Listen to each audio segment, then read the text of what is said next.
nice for being an active worlds map. I'm not going to say it's mind-blowing or anything, but for what they're working with, I think it looks pretty good. Legitimately, this map really does show off what's possible in this game when people aren't just making crack maps. I just wanted to show off and also, see for myself the craftsmanship possible in this game.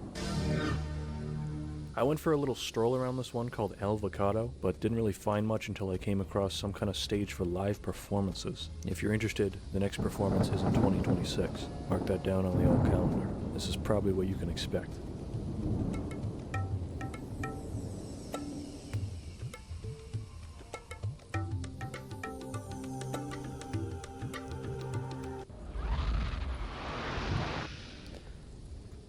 Okay. What is this?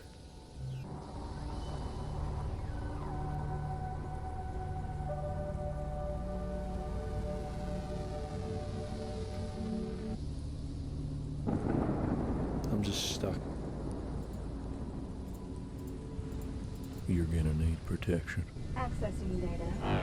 At first, when I was looking around this one, I wasn't going to put it in the video because there wasn't much to it. And then I stumbled across the war room. Yeah, you heard me right. You did not mishear a word of that sentence. This map has a full-on war room. It had a global weather tracker, multiple live news feeds, links to news sites, current events, times, conflicts, the whole shebang. And it was all completely up to date when I recorded this. This is an actively updated crisis room, so if the world ever goes nuclear, hop on Active Worlds and you'll have all the info you could ever need right here. This one is like if they made a map for babies. Lots of builds on this one, all made out of basic shapes and simple colors. A real preschool level map. This one's like if you gave a bunch of kids just infinite mega blocks. Aside from the mega blocks architecture, there were some text boxes on this one that were somewhat more interesting. A lot of them were like X was here type messages and ones like that from the early 2000s, which, I mean, that's pretty cool to see they lasted this long. Instead of Tony, I was some greaseball blonde guy with a ponytail. This guy ain't no Tony, but he can sprint. I'll give him that at least. Now, I really only found one other thing of any note on this map, that being a big old tomb someone made. Now, I'm pretty much completely certain that this is just someone's very dramatic way of saying they quit the game or they just quit the server because they left behind some Yahoo contact info to get in touch with them. Now, I don't know what this person did to piss so many people off, but there's like 7 or 8 signs by the tomb that say some pretty awful things about this person, which I won't show here because like they are messed up. Since it's on topic, I guess this would be a good time to say that I do not encourage vandalizing stuff in any of these games that I play. Just leave them be. Within the server browser, there's a giant portion of maps called AV something something. And these have got to be some of the most interesting maps in the game, while also being some of the most boring maps in the game simultaneously.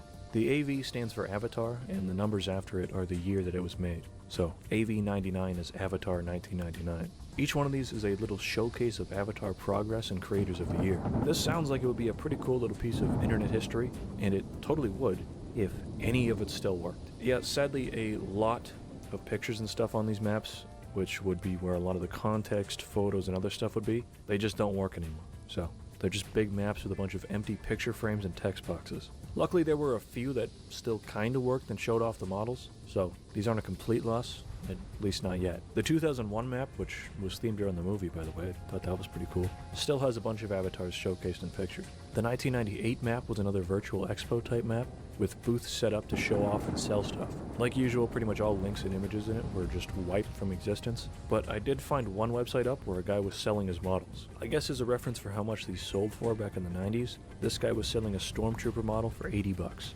One last thing I want to show off was this wall of webcams. I don't know if these were sending a direct webcam feed into the game or if they were just static images or something else. I feel like having a bunch of webcams beamed into the game in real time in 98 would be pretty intensive, so I don't know how this worked. If anyone was around for the 1998 Avatar Expo in Active Worlds, please let me know. There is not 1, not 2, not 3, not 4, not 5, not 6, but 7 bingo servers. There's not actually that much to these, like, they're bingo maps. I don't know what you expected. I just thought it was funny that there's so many. These aren't made for a handful of people either. They each have like rows upon rows of bingo sheets set up to support like 20 to 30 people each. I guess there are actually a few things of note, one being that you can win citizenship in these bingo tournaments. I don't know how long ago this was or if that's still going or what, but I guess if you wanted to become a citizen for free, all you had to do was become a bingo king.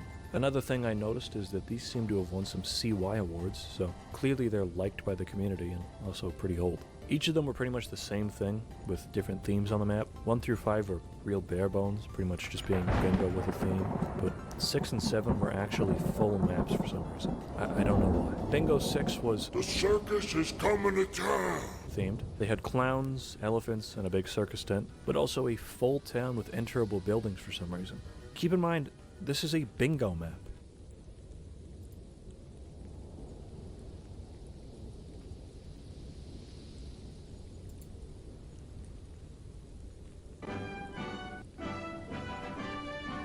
Bingo 7 was island themed, with a whole island worth of stuff to find. The beach bar was empty, but the man with no name was chilling at the snack bar. The rest of it was a little barren. I take it they were just going to keep making more and more of these bingo maps, but for some reason stopped while making this one. The only other real thing to note is that there was a Lifetime Achievement CY award from 2006, so I wouldn't be surprised if these bingo places were at least that old. AWGZ is pretty cool. It's a map which is a preserved state of the main build map as it was in the year 2000. So everything on this is either from or before the turn of the millennium. Like America land is free, humble, brave. No fucking way. No fucking way. There's stuff on this one going all the way back to when the game was just made. The roads on it are from nearly 30 years ago, along with multiple builds in the area. Sadly, this isn't a complete archival, as it's only a chunk of the whole map as it was. With that said, there's still plenty of interesting things to find on this one. I found a 1996 museum, a nice little memorial to some people, and a ton more. If you're into late 90s to Y2K type internet stuff, I'd recommend downloading the game just to try this one out for yourself. There's way too many random builds on this one for me to cover it here. The build I found most interesting was this giant gold tinted tower with a bunch of monitors down on the ground floor. Each of these link to different websites last updated in like 2001, and to my surprise most of them still worked. You know, for the most part. These also weren't like links to Amazon or anything. They were mostly websites specifically for Active World stuff, like avatar creations, world guides, and blogs. There was one blog which stopped being updated forever ago, which had some recipes. You've got one for an Italian pasta bake, short ribs, and the best ever chocolate cake. Also, quickly on the topic of websites, since we're here, I think the last video on this might have led to the in-game radio station website PK Tunes either shutting down or breaking, because very shortly after the video went up, the site just stopped functioning. And I really don't think that was a coincidence, because the site was up and running for like 14 years prior to the video. So, if you're the person that owned the site, sorry about that. This one is a bit of a mess, but, you know, it was interesting at the same time. The beginning bit of this map was just a bunch of random shit, like fountains and some jeeps you can drive, but after walking for a bit, you reach this walled-off area. No clipping inside, I found that it was some kind of graveyard. Most of the graves just have RIP or some numbers on them, so I assume that this isn't like a real graveyard, but that's thrown off by there being like 3 potentially real names. Really just a strange one I wanted to bring up for if anyone knows any more about it. Accessing data. Pollen is an absolute crack map that I flew around, and honestly I'm probably going to have to edit a lot of it out because the strobing effects were hurting my eyes.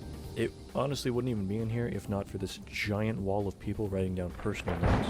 There's all kinds on here, like Chaos 02 was here on December 30th, 2003. Vive Charlie Proxy on November 1997. Chromia was here on November 6th, 2014. Active Worlds is dead, and it will never go back to its glory days as this revolutionary 90s virtual world internet browser. But we will always celebrate it for what it has accomplished. No matter what, we're still here.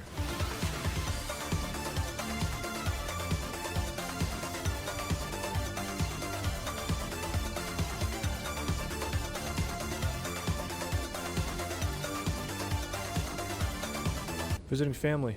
Yeah, that sounds nice.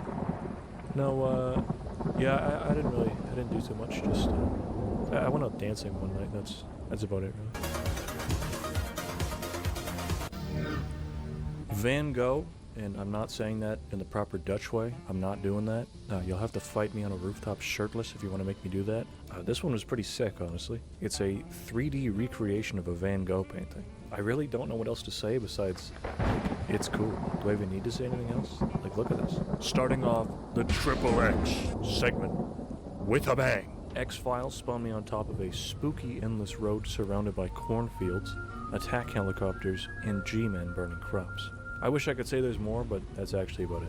It's just a reference to the movie. The Triple X Segment continues with a long-awaited sequel, X-Files 2. This one was in a creepy ice cave maze thing. I don't know if this one was a reference. I looked up X-Files ice cave and didn't find anything, so someone let me know what this is. X-Men.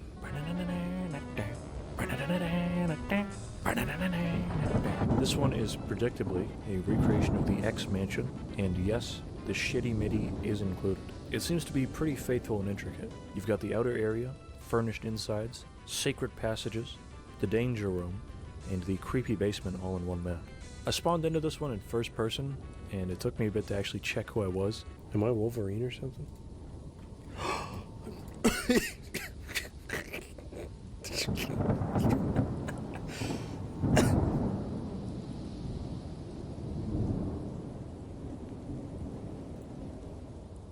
The Triple X segment is now over. We will now look at a map about harps. So this map is basically the War Room map, but increased in scale and entirely about harps. Like the instrument, you know, harps. Genuinely all the harp info you could ever ask for or wonder or possibly think about is all right here. I don't think there's a single harp related question that goes unanswered. Everything harp is condensed right here in this map. This isn't even some weird map from the 90s either. This has legitimate, up-to-date information on harps, harp events, harp education, harp music, and all other harp stuff. The creator of this one is also a recipient of a Lifetime Achievement Award in 2006, so I can only assume this harp map has been going strong for literal decades. Now at first when I joined this one, I thought it was, you know, like probably you do, I thought it was really strange to have a big-ass map dedicated to harps, but then I thought, you know, if you replaced harps with something like guitars or violins, I don't think anybody would bat an eye. If the creator of this one ever watches this, keep on rocking out and harp on. Rome is another map, and one of very few where it's actually really well built and pretty cool for what they were working with. It's a recreation of a bunch of prime-time ancient Rome, which I assume is accurate, but I'm not an ancient Rome cartography and city infrastructure expert, so I couldn't tell you if it is. It's pretty expansive with a lot of custom textures and assets, probably the most I've seen in any map in this game. It's not just a map though, there's a full list of custom avatars to choose from too, like this funny Caesar and this horse guy. Inside the arena they even had animals and gladiators. Pretty sweet. Overall a very, very, very cool recreation of Rome. Very cool. If you ever download Active Worlds and end up playing it, you know, make sure Rome was on your list. One player's name I saw consistently pop up throughout the game was someone going by the name DMC2U. They were like all over the place. They had won plenty of CY awards, made the bingo maps, and plenty of others, as I could tell by their CY award trophies they placed on all of them. And this guy even had his own server named after himself in the server browser. When I hopped on that one, barely anything worked, as expected, but luckily a few things still did. From these working bits, I could see that this guy was some kind of Active Worlds guide, a sort of volunteer helper, tour guide, and just someone who loved the game and wanted to help as many new players as they could. I also found his trophy cabinet of awards, and finally I came across one of the only working images I'd ever seen in this game, and could put a face to the name, as well as a dog. Now after the recording was wrapped for this game, I was doing some research into a few maps on here, and that one spot on the main build map had a memorial wall, and from there I think you can guess where this is going. DMC2U was one of multiple Active Worlds citizens that I recognized on the wall, despite my relatively short playtime on the game. Each and every name on this wall sends you to a dedicated, personalized memorial, which I won't be showing much of as they have some very personal details on most of the players. I think this goes without saying again, but please just leave these be as they are. They're pretty beautiful tributes to fallen friends and relatives, and I'm highlighting them here as I've never seen anything like this in any other game. And for the fact that these people deserve to be recognized for the time they spent in the community, as well as for the work they put into the game and the things around it. Let's hope that people can continue to enjoy their work for years to come. Rest easy, fellas.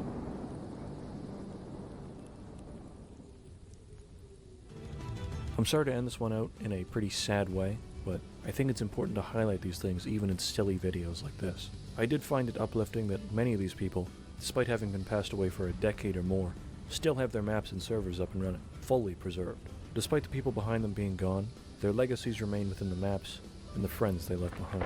Anyways, that's it for Active Worlds. Tony's retired and is settling down on a nice beach somewhere, hitting a mad breakdance. Let's continue.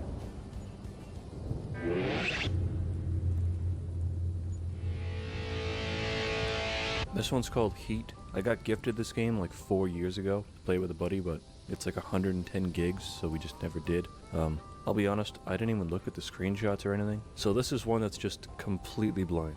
All I know is that there's cowboys, and that's it. Hopping right into things, I started up the multiplayer mode and had to pick a server. I was playing at a normal hour, and there were about 4 people in game, 3 of which were on a private server, so I joined the one with 1 player in it. Things started out on a train, where I had to make a Western gunslinger.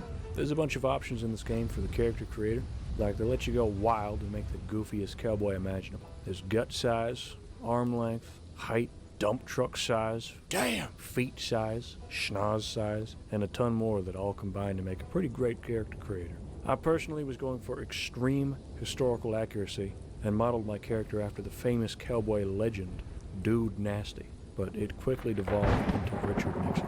I am not a crook.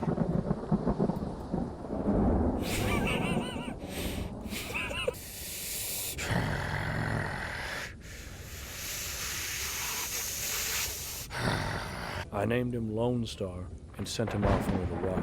I spawned in with just a pair of long johns and a cartoon hobo stick to my name, as well as an American dream. I checked the map and it's actually the entire United States.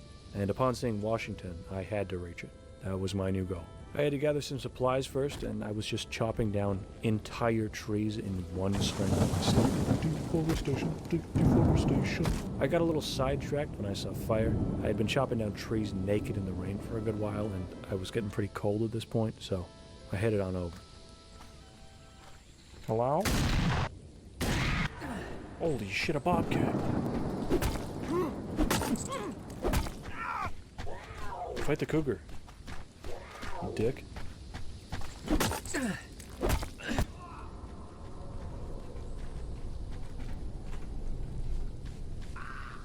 Oh, come on. Dying here was actually a bit of a blessing in disguise, as now I could just take the train right outside of Washington. So my goal was like done. My sole goal now was to reach the White House. But first I had to make a quick pit stop to get some pretty sick accessories, and I was looking swell. I marched right up to the White House, bare feet, slapping against stone, right on through the front door, and sat my ass down at the Resolute desk on the presidential throne. Now, for some reason this started an election, which I ended up having a landslide victory in. So I renamed the country to Canada, and officially the Moon Boys had taken over the White House. Now that I'd taken office, it was time to have a look around my new pad. I took the presidential throne lift down to the secret pool room in the basement, and went for a walk around the place. What the fuck? I grabbed my presidential provisions, gathered my Secret Service agents, and collected all those sweet, sweet tax dollars. As I was distributing the weaponry, the game hard crashed. Now luckily when I rejoined, everything was as I left it, so crashing wasn't going to be an issue here. Up on the top floor balcony, I learned the third person hotkey, and got my first good look at President Lone Star. Oh, look at the drip. Look at the... Holy moly. After I did this, I did some revolver tricks in the Oval Office with my presidential golden gun, learned that I could ride the basement bear, and then I headed out to do my inauguration speech. I want to thank everybody for voting for me. We about to do some cool shit. After that banger of a speech, I instantly raised all taxes across the board and went to do a little sightseeing. This is for me.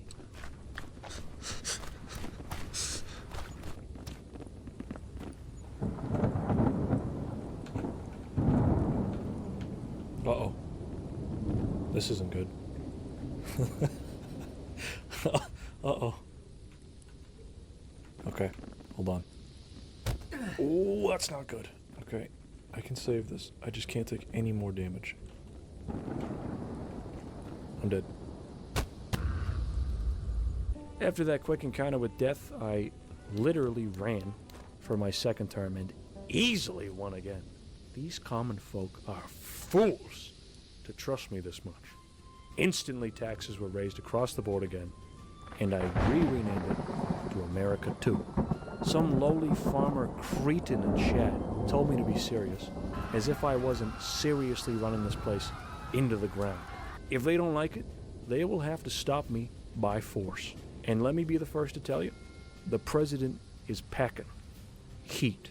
Anyways, the game crashed again after this. After writing some threatening letters to world leaders, I took a look outside and realized that it had been raining for like a week in-game, and it was super gloomy and depressing. So I decided to hit the town to raise the spirits of my citizens.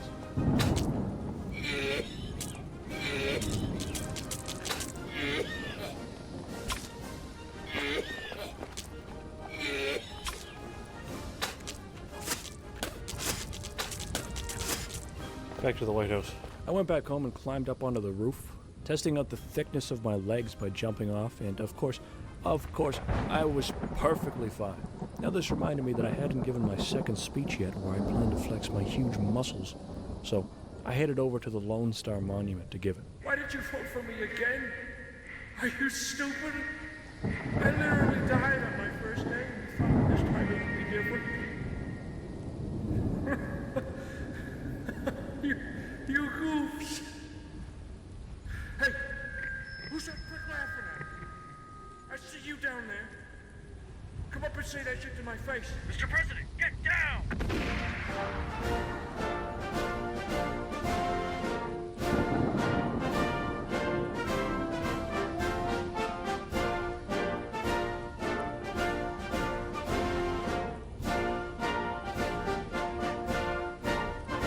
Based on all these criminals and outlaws taking shots at me, it was fairly obvious that the judicial branch wasn't doing a damn thing.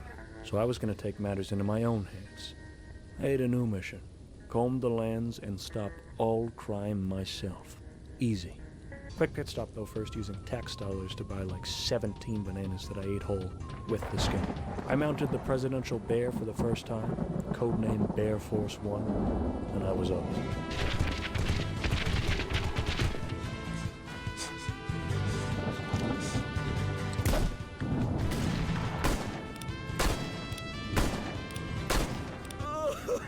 Money. Yeah. After having a good thorough look at the map of America 2, I had a new secondary objective to check out whatever these cash house icons were. I mean, if there were houses full of cash, it's only right that the president gets a piece of that pie. You know, or the whole pie. Once I reached it, it seemed like these were player-made bases or potentially shops. This one had literal pallets of cash and gold, which was too big to carry. So, I'll send some boys out to pick them up later. While in the area, though, I saw the campfire where I died at originally, so it was time for some good old-fashioned American vengeance. I got into some bear-on-bear combat, and my Secret Service agent just watched me in awe, not doing a single thing to actually help. I took out the man who attacked me earlier. The president does not forget. Scum! From this point, I had a few options. I could head south towards Florida. There's guaranteed to be plenty of crime there. Or I could head out west to Tombstone. I decided the best course of action would be to take a round trip, heading out west to Tombstone, down south to Florida, and then back home. And I prepared Bear Force 1 for takeoff. This was going to be one hell of a journey. I approached a lady by a bonfire. She seemed to be unarmed, so I wanted to greet her. Now that was until she pulled out a shotgun and popped it straight into the ground. Now lady, if you aim for the king, you best not miss.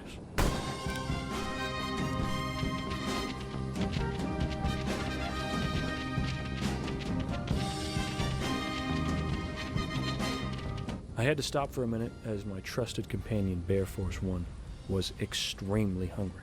I would never let this big fella run on empty, so I fed him some bananas.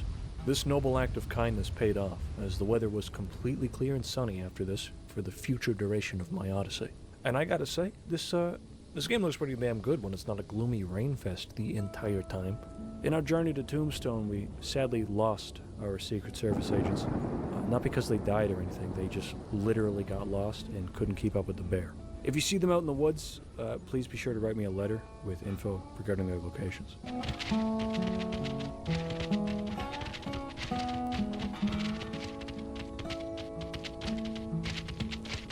Finally, I had arrived at Tombstone, and as a bonus, I owned the city.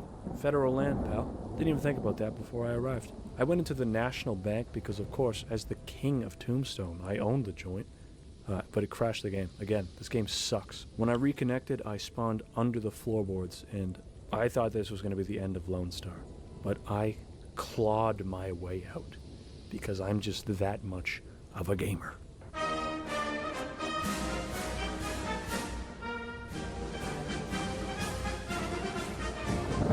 I was going to take the train to Florida, but the president's flat broke from buying too many beans and bananas. I scraped together a couple bucks and spent it on scratch tickets, which I lost somehow. I went into the church to ask for a couple bucks, but they told me to piss off. Dude. Being flat broke and without backup, I was thinking of calling it quits and heading home. But I continued. I continued towards the most dangerous area of them all. Florida. I found an encampment of swamp folk and took them all out. Who knows what kinds of nefarious acts they were committing. There were a lot of them too. At least 7 or 8 that I soloed. Easily. Looting their bodies, we've got a new pit stop to make on the way home, as one of them had a treasure map on them, which will look real nice in my presidential suite. Along my travels, I reached a swamp plantation, which was completely empty inside, but I was given the opportunity to become its governor. As much as I would like to, I don't think I could hold more than one spot in office. Didn't matter though, since I had treasure to find. I was pretty taken aback by the beautiful sights I saw around me. Fresh green leaves on trees, waterfalls with flowing blue water, structurally sound American architecture, forest critters enjoying life in the wilderness. The only thing that could make this trip any better is if I raised the taxes again, so I maxed them out. I came across a town that was entirely player-made. It was actually pretty sick. They had a bar, hotels, stores, and a good number of homes, and probably some more. It didn't really do much with no one on, which kind of sucks. This would actually be a pretty sick place to be. I was going to say when, but it's more like if there's ever 30 to 40 people on. Luckily, the town was close by to the treasure, so this wasn't a major detour. I finally got to the marked spot, which was on someone's property, and I got off Bear Force 1 to dig up that treasure, which is what I would say if I had a shovel, which I probably should have thought to buy at some point along the way. So, free treasure right here. If anyone wants it, whoever snags it up wins 1,000 funny money. I finally crossed the bridge heading back into Washington. At long last, I was home and ready to collect my taxes. Oh, hot damn, would you look at that? Like $200 in taxes. That's like $1 million today. I am loaded. And this concludes a truly legendary cross-country adventure. We lost some damn good men along the way. Made plenty of friends, enemies, but most important of all, we made plenty of money. All that's left to do is kick my feet up and count my cash. Crash the game. Crash the game.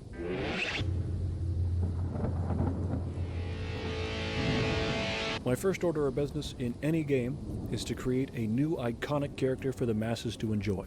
In Blockland, this is no different. You're gazing upon the man. I started off on a little test map. I had to collect chests, and I was just kind of going through it to see if the recording worked. Things were a little quiet, so I turned the volume up by 0.2, and it was loud when I opened a chest. Oh. The first thing you'll instantly notice with this one is that it's more of a Lego game than Minecraft or Roblox ever will be. I don't know if the discussions are still active because both of those have evolved way beyond what they started as, but back like 10 plus years ago, people called both of those games playable Lego games, like Lego ripoff, all that stuff. This game is actually a playable Lego game without the branding. It's about as close as you can legally get. I started off Blockland by joining the only server with any amount of players in it, and it had nearly 8,000 files to download, which took like 6 full minutes to join. Some truly Gmod tier load times. Not a great start, and it had me pretty worried for bigger servers. At this current rate, looking at 10 servers would have an hour of just load times. Now, when I logged into this one, there were 7 total players. That's Blockland as a whole. And more than half of them were on this server. When I finally loaded, they had some iconic SpongeBob music playing, which sadly I can't let you hear. So just pretend it's playing. Despite the comedy music, this server had a hellish atmosphere and was a real crack map with all kinds of crazy sound effects and voice lines. I didn't think I would spend too long on this one, but one of the players in it was surprised anyone else was even playing the game. He said it had been a while since Blockland had more than one player, so I guess I got on at a good time. I told him I was just having a look around, and we kind of wandered around together, taking in all the insanity the map had to offer. Shoutouts to this guy. After we had our fun, he went to see if he could find any more Blockland survivors, and he left the server. I was all by my lonesome from here. The server had a surprising amount of interactable stuff in it, from NPCs to objects and more, which all had custom text, sounds, and even animations. There was a guy in a house I sent flying, a guy on a pirate ship I blew up, a market in the middle of the map with shopkeepers that all had unique lines, such as this one that just says, "I'm French," and an underground secret library where every single book, all of them, had a custom name and author. Pretty cool map. I don't even think I saw like 10% of it.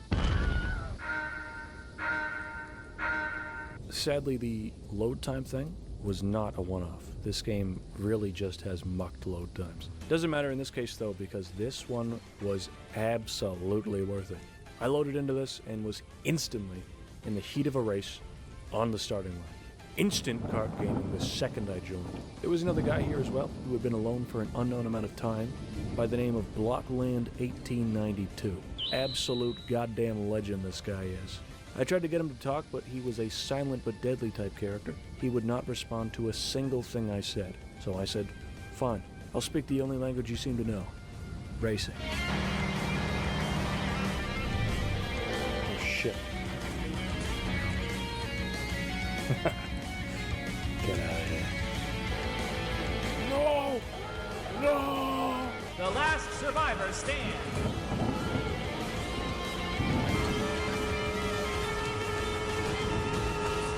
I raced this dude countless times. We were neck and neck in nearly every match. Our scores were about equal, and we had developed a heated rivalry, one for the ages. It was truly something out of a movie. We rammed into each other on multiple occasions. One time I was an asshole and parked my car right in front of him at the start, which backfired on me as he just ran past me, and I had to do the whole race backwards to keep up. It was about a 50-50 split on who was in the lead for wins. It seemed like nobody was going to be the definitive victor for some time, so I yielded to him and left the match, giving him the victory. He was there before I got on and remained after I left. The solo champion of Blockland Speed Car and a true master of the track. Will we ever know his name, his intentions, his origins, his family crest? I think not. Sayonara, Blockland, 1892. Back to another crack server, plain and simple. This one had some people. They didn't respond to me, but I did get nuked by one. What? The other was just AFK. There were also some NPCs that just kind of walked around, but that was pretty much it.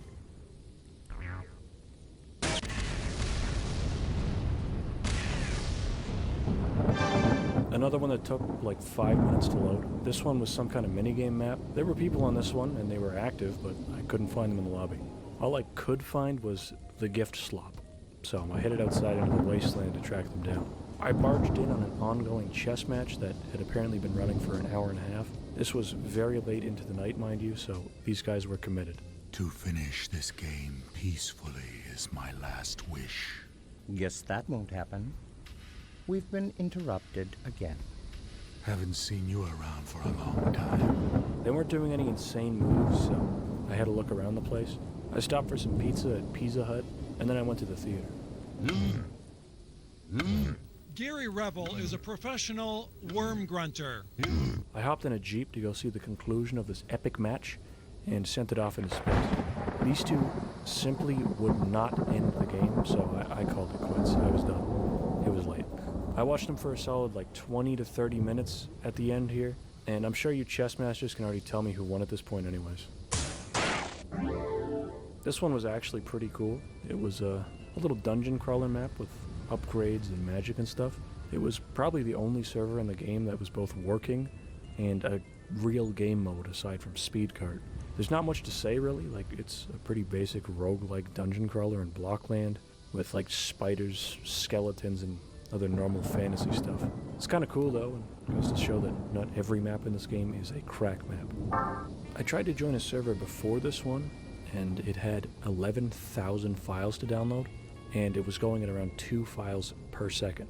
So that was absolutely a no-go. This one was a tiny bit better, but I still had time to make a bowl of soup, eat it, make a cup of tea, drink it, and then time to spare after that to write the notes saying that the last one took forever to download. Even then, I had about a quarter of the download time to spare, so still not great. All in all, this one took like 20 minutes to download, and after all that waiting, it was just a soccer field, and that's actually it. What you see here is the entire map. Blockland 1892 was still here. It had been nearly 2 hours at this point since I played the speed card map.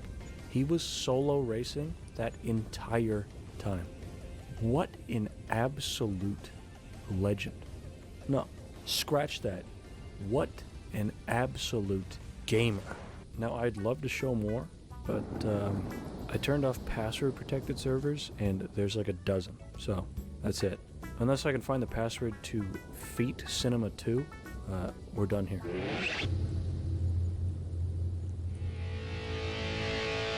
Animist is a viewer-recommended game that I went into completely blind. I don't even think I looked at the screenshots for it, I just downloaded it. It's from 2018 and describes itself as a persistent, single-shard, open-world, first-person, primitive magic PvP and PvE sandbox. So, you know, we're in for a good one. Hopping into this one, there were only like 4 rules total, one being no repeated harassment. So, I guess just once or twice is fine.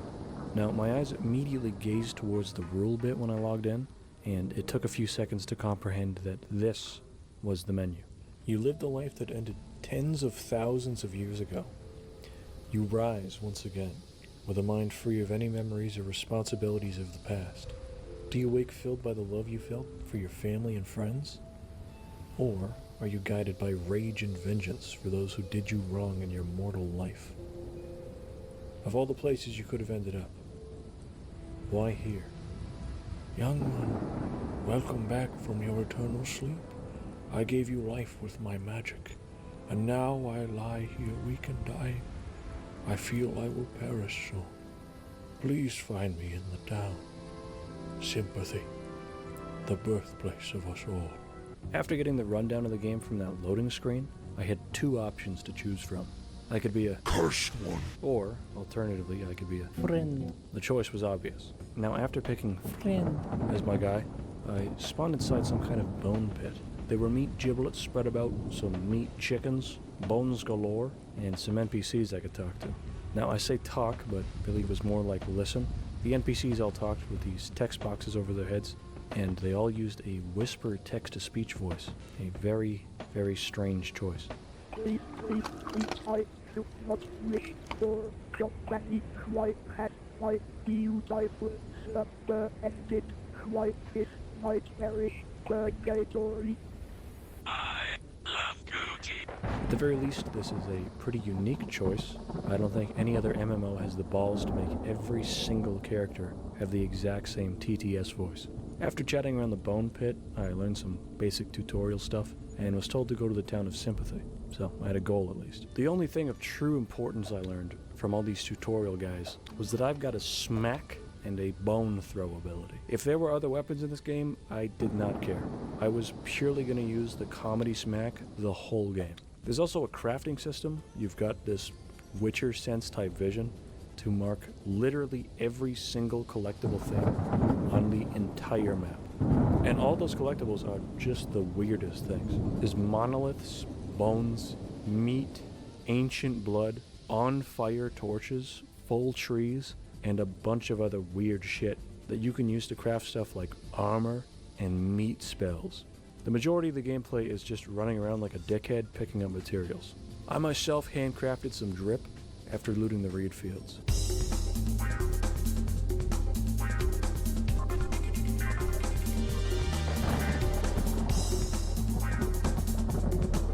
Now, I was just wandering around and I was kind of taking it all in after a pretty fast-paced beginning. I looked to the clouds, which were moving very fast, and I don't know, something about the weird graphics, music, and atmosphere all coming together, it just put me at a standstill. I was kind of taken aback by the strange beauty of this game. Purely at this moment. Obviously, it's kind of ugly, and the music isn't that pleasing to listen to, but I don't know, something about it was just drawing me in. Then I snapped out of it once more bone meat creatures appeared. I found the map button and was actually pretty close to sympathy already. Along the way I found out that you could build like rust bases, so that's kind of cool, I guess. Overall the map seems pretty decently sized. Now that's not to say that it's filled with interesting things to find, just that it's big. Once I got into town I talked to more NPCs. They were all just talking nonsense, so I ignored them. I found the matriarch who the game told me to find. She was dying and gave me her last wish. She wanted me to find the lore. Name another game where the main quest is to literally find the lore. Now, from this point on, the more I played, the more that initial awe from the beginning kind of faded, and the game actually kind of just sucks. I did snipe a floating chicken, though, with a wicked bone throw. Check this out. Got him. After getting into the open world proper, I found the first batch of enemies so far. It was a bunch of weird rock creatures that kind of just made slight movement sounds, didn't actually move, and they all died in 3 smacks.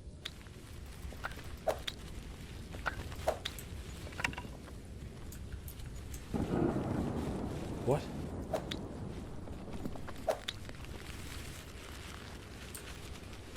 Are these creatures? Once I dealt with them, I climbed one of the many long-forgotten bases in this game.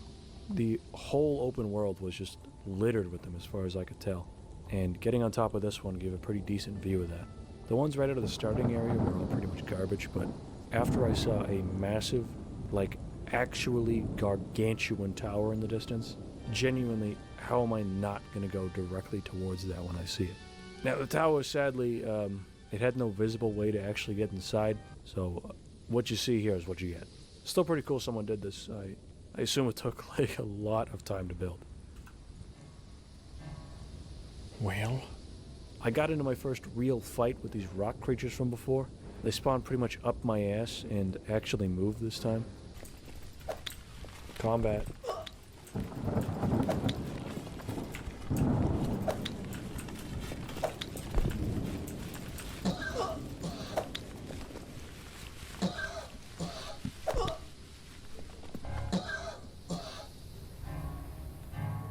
I have to say, this genuinely might be the worst combat I've ever seen in any game that I've ever played. I hit up the dome after this, and there were some flying demon guys. I tried to bone one to death, but they just absorbed my attacks. Then I got attacked by some little rat man and died. That was it, that's game over. I was gonna hop off after this, but a couple people logged on around this time, like my boy Salad228922. I tried to talk with them, but I didn't get a response for like a good while. I had a brief chat with the other fella online, asking him how he found the game. I expected him to be a veteran lone animist regular, but it was just a guy who found the game through a video on it, so I plugged the channel and hopped off.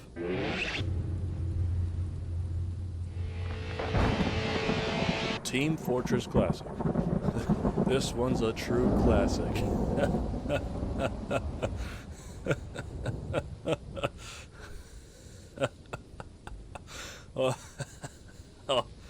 I crack myself up. Obviously, this is the predecessor to Team Fortress 2, and it is a weird game. If you've played TF2 before this, everything is very familiar, but at the same time, very different in a lot of big and small ways. There's a lot of differences to list, but for this video they're kind of irrelevant as we're not really going to be playing the regular game, but rather a bunch of weird community servers that are still up and running. Obviously the first thing I did on this was go through the server browser looking for the first one to play, and I mean, of course my eyes are drawn towards the one called Moon Cheese. While downloading the map, I saw that this one apparently even has its own anthem, so I was getting real hyped for this one. And then it crashed before it even opened, so we're off to a great start.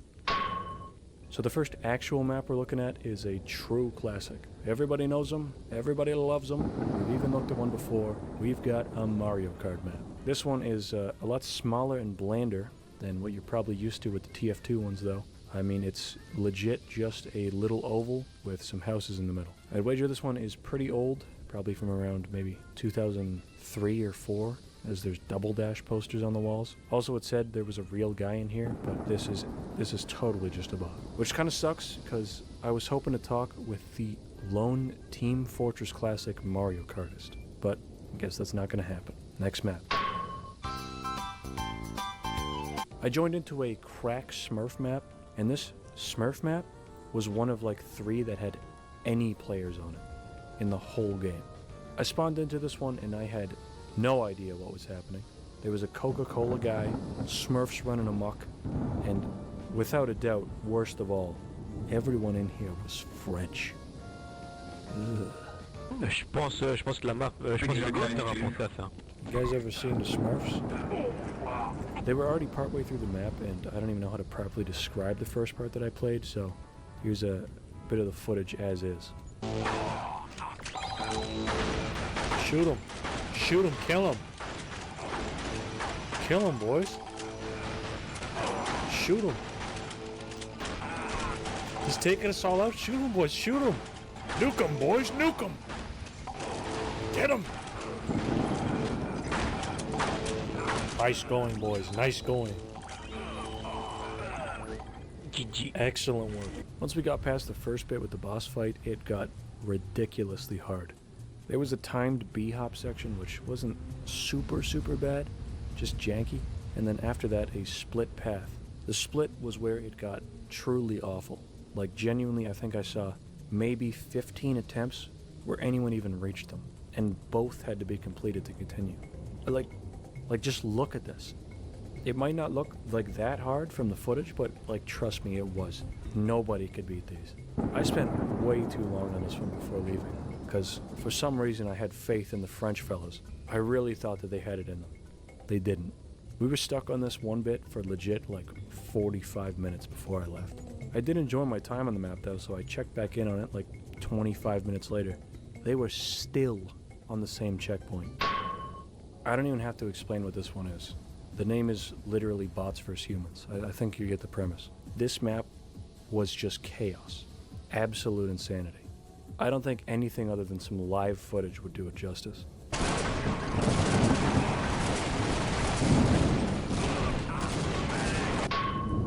I guess people back in the day were big fans of role-playing on Team Fortress, because we've got a city RP map here. It's not the biggest or the bestest, but it's got the basics. There's a corner store with all kinds of products, from Coca-Cola to the Captain of Crunch himself. There were a few other buildings like a police station as well, but I don't know how to enter them properly, so I just wandered the streets until I fell into the sewers and got trapped. I was going to make fun of a roleplay map on Team Fortress, but really I'm glad maps like this are still up, even if no one plays them anymore. It would kind of suck if these server browsers were just full of regular, boring little maps.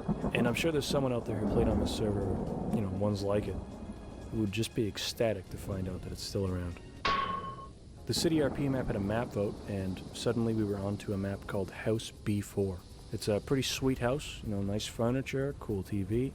It's only missing walls, a floor, a roof, doors, stairs. I kept starting the map vote in this server to see the other maps, and there were a bunch with Ent map in the name. This is either a thing, and it's really obvious what it is, and I just don't know, or it's not a thing, and they all have it in common for no reason. Either way, they were really weird because all of them were just big empty maps even though they would be named things like Endmap Castle. Endmap Castle was like a bunch of ramps and a moat, but there was no castle or anything. I don't understand. The only one I found with anything on it was one with a couple props in a snow area, like this comedy snowman, but that was it. And I checked like 3 or 4 of these. I don't know if these were supposed to be empty, or if something was busted with the maps and things just aren't loading in. If there's any Endmap creators out there watching this, let me know. I hopped onto a climb map, climbed, fell, got sad and pissed off, voted for a new map called Short Bus 3, and I drove the iconic bus around town. It was a fun time. Checkpoint 1 secured. I seem to have a sort of bad habit of getting baited into maps with funny names, but like, how am I not gonna play the one called Two Meatballs? It was just a regular TFC map. I am furious. The server for this one was called the Funhouse, but the map was anything but. This was a real scary map that was like some kind of capture the flag or something. I don't know. I was way too drawn in by the creepy art on the map to actually play the objective. Now, despite this being like a spooky, ominous forest black and white map, the flag on it was just a regular soccer ball in the middle. Everybody's familiar with rocket jumping and sticky jumping, but how many people know about concussion jumping? Now, if you didn't know, TFC has grenades for each class, and one of them is a concussion grenade, which you can use to chain explode yourself to get some crazy air. I never played TFC, so I had no idea about this. I thought the map was a rocket jump map until I looked it up, and damn, this shit is cool. I miss when stuff like this was still in games. The closest we have nowadays is stuff like frag boosting and Titanfall, but that doesn't even hold a candle to conch jumping.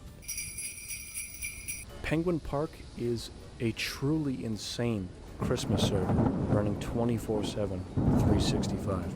It's full of bots and has the full 4-team setup, resulting in absolute chaos. Christmas! Santa! Santa!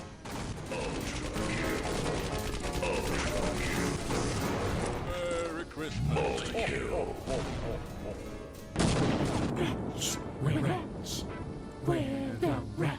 I found a couple Rats maps, which is pretty sweet because these are just the best. The first one I played was a locker room map, which, I mean, it was cool, but they put turrets on the ceiling for some reason, which kind of ruins the whole map because they just decimate anything they see. I don't know why they thought that was a good idea. The second one I found was a lot better though. It was a little bedroom dorm kind of thing with a bunch of fun stuff on the map, like this pencil machine gun on the table. That's actually probably my favorite thing I've seen in any Rats map ever. There were also big rat traps, which I got crushed by instantly. This one was definitely the better of the two by far. Oh, what's that? You didn't think we were going to do another Christmas map? Well, we are. Luckily, this one isn't just an arena. I actually don't know what this map is supposed to be. There was a Santa team and a civilian team, and I initially went with Santa. I think the server needed people, though, because the Santa team was just nothing, or I didn't know how to make it work, so I left that to the OG big man. Swapping over to civilians, I spawned in a little suburb type thing. The gimmick with this map is that all these houses were unique and explorable, and also given names based on what I assume to be admins of the server or just friends of the map maker. Some houses were pretty normal, nothing much to say, your average suburban household, and some were transparent alien hellscapes. Footsrock, hands off. This one called Venom's house was a pretty average run-of-the-mill house, but it had an ominous, strange red glow coming from the basement. Heading down there, it was like a big bunker thing, but sadly didn't have anything more than what you see here. Now, the big draw on this map was a huge, walled-off mansion at the end of the road. I saved it for last, and after thoroughly exploring the rest of the map, it was time to head on in. From the outside, the place looked pretty cool. I was excited to see what was on the inside, as so far the other houses were all pretty interesting.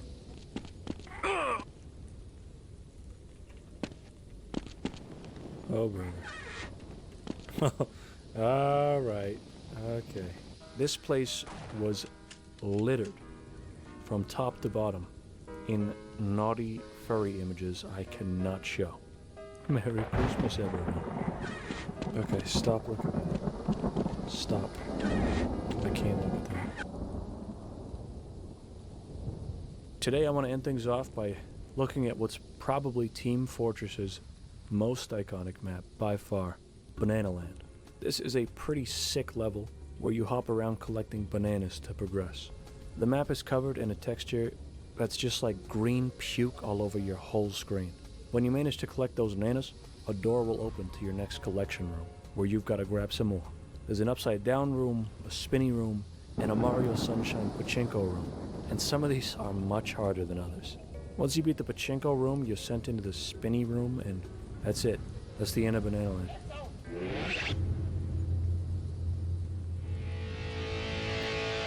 This one is called Club Cooey. It's a virtual hangout game where you can make your own avatar, make your own rooms, and generally just sit around and chat with others. It's actually a lot older than you would think, being from 2007, so it's got that going for it, I guess. Let's get into it. Club Cooey is a no-nonsense game. So the character name this time is not funny, it is not unique, and it is not crazy. The name that was chosen is Granulated Sugar. I had to start this one out with a solid character design. My guy was yoked by default, so I just kept him that way.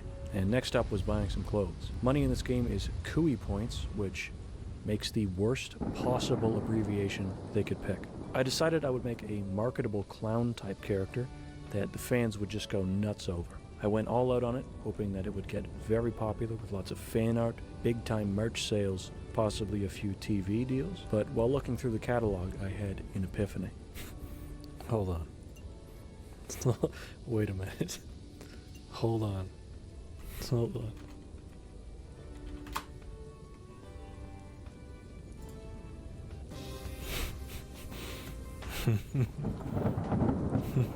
Okay. Things just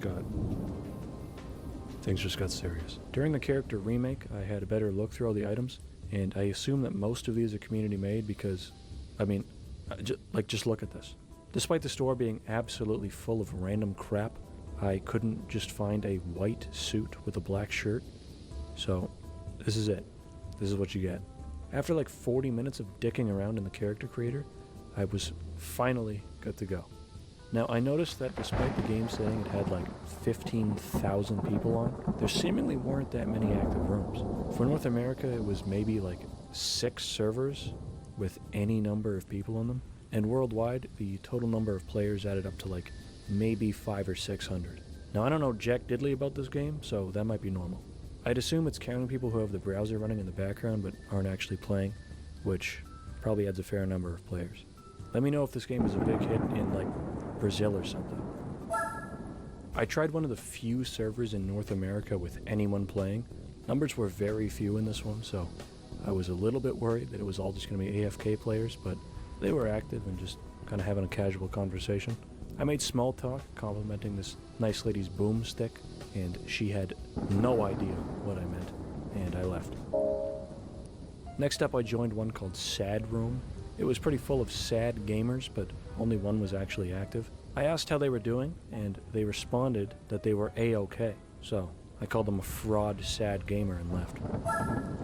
I was pretty quickly running out of active English-speaking servers, and I joined this one in the middle of a massive, heated argument. Probably gonna have to blur the chat in this one. It's a little bit filled with slurs and insults. The feud came to a climax when one of the players said that by eating makeup, they would probably be prettier on the inside. I was fed up with their arguing, and I just decided I would be a kid who just installed the game to distract them and possibly get them to quit. I just turned 13. I am playing the game. I want to club, dance. How to dance? I play game. This strategy did not work, and I left. I joined this one, which was a bunch of people chilling out on a tiny, tiny island. I asked how we were going to get off this damn rock, and that it would be where we died. I got pretty mild reactions from the crowd, and then I snagged some pretty slick pictures. We've entered the danger zone, as I found out where the emote shop is, including the dances. Juju on that beat. Let me quickly juju on that beat. Can I get a quick juju on that beat, please? Okay. Despite having nearly every dance on the goddamn planet, they did not, I repeat, did not have the gritty. I'm sorry.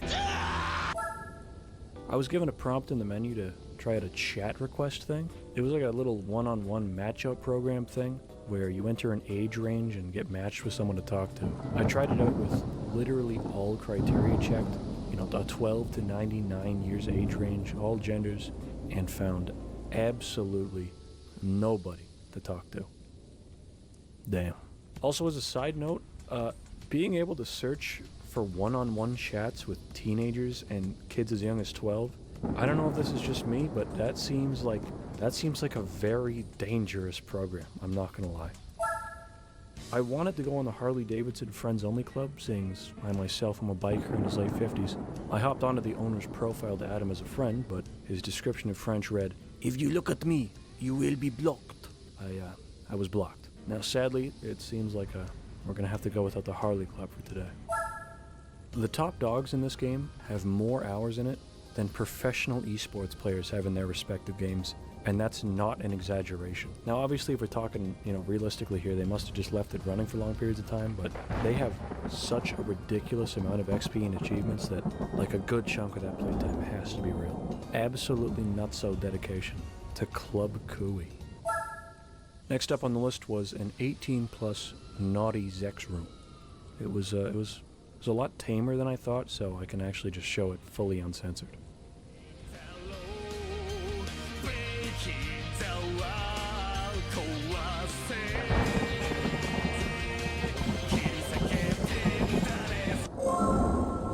This one was like a rock club or something. I don't know. Here's Nishiki rocking out. I kind of chillaxed by the pool, fully clothed for a bit. Then I hit up the water slide. This game sucks. I think I'm done with this one. Be sure to check out Club Cooey if I don't know.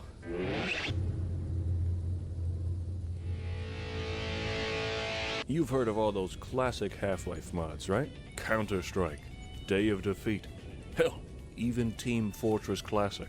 Well, what about Master Sword Continued? This one's a very forgotten Half-Life mod that turns it into a medieval fantasy RPG. No relation to Zelda.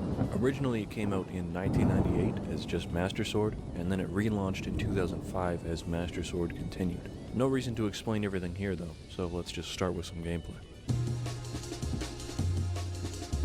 I started this one out with a little test run on a single-player map called WW1, and it was an absolute nightmare. There were a bunch of boars just nuking me over and over and over and over again. Bodies were just piling up, mostly my own, and I just died over and over and over as the combat music, which is copyrighted so I can't play it, just blasted in the background. There was also a little version of me on the bottom of the screen. The UI was bugging out, and everything was just off about this game. It was perfect.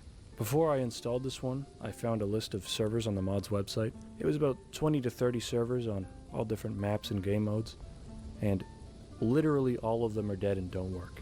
I was stuck with just the server browser, so this game actually only has one server that works. The first time I tried joining it, it crashed while I was loading, so I was getting real worried that this one might not work at all, but somehow I managed to squirm my way into the server.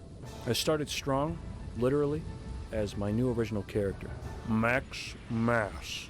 And of course, I had to choose the hammer as my weapon of choice. Nobody beats the hammer. Now instantly upon spawning, something was wrong. Now this is a weird one. This is something I've never seen before. I could not turn past a certain angle. This wasn't as big a deal as you'd think, but it was still pretty annoying. I spent a bit of time looking around the spawn for instructions on how to do stuff, and found that you can talk to NPCs. And not in like the dialogue box Fallout kind of way, but legit like through a text box typing out stuff that you want to say. You can only really say certain keywords for them to respond to, but I still thought this was a pretty cool system. Also, this beard guy looks wicked funny. I thought my graphics card and monitor were like breaking, because the game kept applying a full screen blue tint, and then I realized that that was just their rain effect. You know a game's going to be good when it gets you to think that it broke your whole computer. Before leaving the Wizard Guild's spawn area, I found a board with some console commands on it. I had to full 360-degree turn to get a good look at it because of the camera bug. Leaving the guild, my quest had truly begun. I came across a small homestead which I foolishly thought was my own, thus I barged on through the front door. The owner within didn't seem to care, and even granted me a quest to get the hell out of his house and clear out his backyard of evil creatures. Thinking to myself that this was a prime opportunity to get some free XP, I took him up on his offer and went to murder these backyard beasts. After a hard-fought battle leaving me scarred but stronger, I made a daring escape from the man's backyard as the beast had respawned. I came across my first city and headed to the pub in search of quest givers. The owner of the bar promptly told me to piss off. However, before leaving, I took a quest to deliver a letter to the man in the house from earlier. Easy money. Upon exit, I stumbled across two men in dire need of my assistance.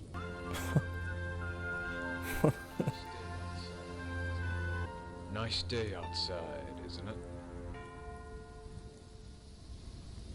Nice day outside, isn't it? Nice day outside. Nice day outside. Nice day outside. Nice day outside, isn't it? Nice day outside, isn't it? Nice day outside, isn't it?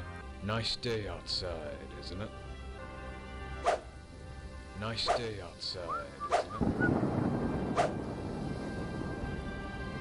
Nice day outside, isn't it? Proceeding to the next area, my game crashed and it almost broke the server. Luckily, all it took was a quick reconnect and we were good. More than good, actually. I mean, this area has some admirable jock jams.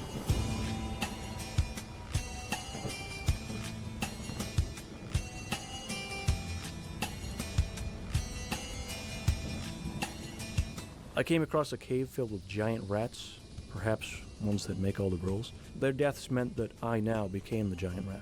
Cool surprise. I, Max Mass, now entered a state of grinding to maximize my mass. I slaughtered many a boar until only the Terminarch remained. I noticed in the distance a fallen soldier with blood splattered about all around him. I came to his aid, but he was actually just chilling on the floor. Perfectly fine. I went into a creepy cave and bashed a spiderweb with my hammer, and I will admit, I got actually jump scared by Master's Sword continued. Oh shit. What the fuck? I got out of there as fast as I could. No other adventurer had bee-hops like me. After all, I did have a letter to deliver. I bee-hopped back to the man's home and bestowed on him the letter, fulfilling yet another quest for Max Mass. One problem with this though, this crashed the server. Like, hard crashed the server. Like, it was gone. Whoops. I gave it a minute and tried opening up the server browser again. Oh man. Unironically, not a bit, not a joke, I think I actually broke the sole working online server for this one. Sorry guys. I checked back like 30 minutes later and it was still gone. So, that's it for this one. Like, forever. And that's it. We've made it to the end of this one. Thanks for sticking through it. I don't really have much more to say. So, yeah. I've got another video in the works that's sort of tangentially related to this series, but like kinda, not really. I don't know. It's probably gonna be the next video, and it's probably gonna be a lot shorter, so it shouldn't take as stupidly long. That's really it, though. So, thanks for checking out the video. Bye.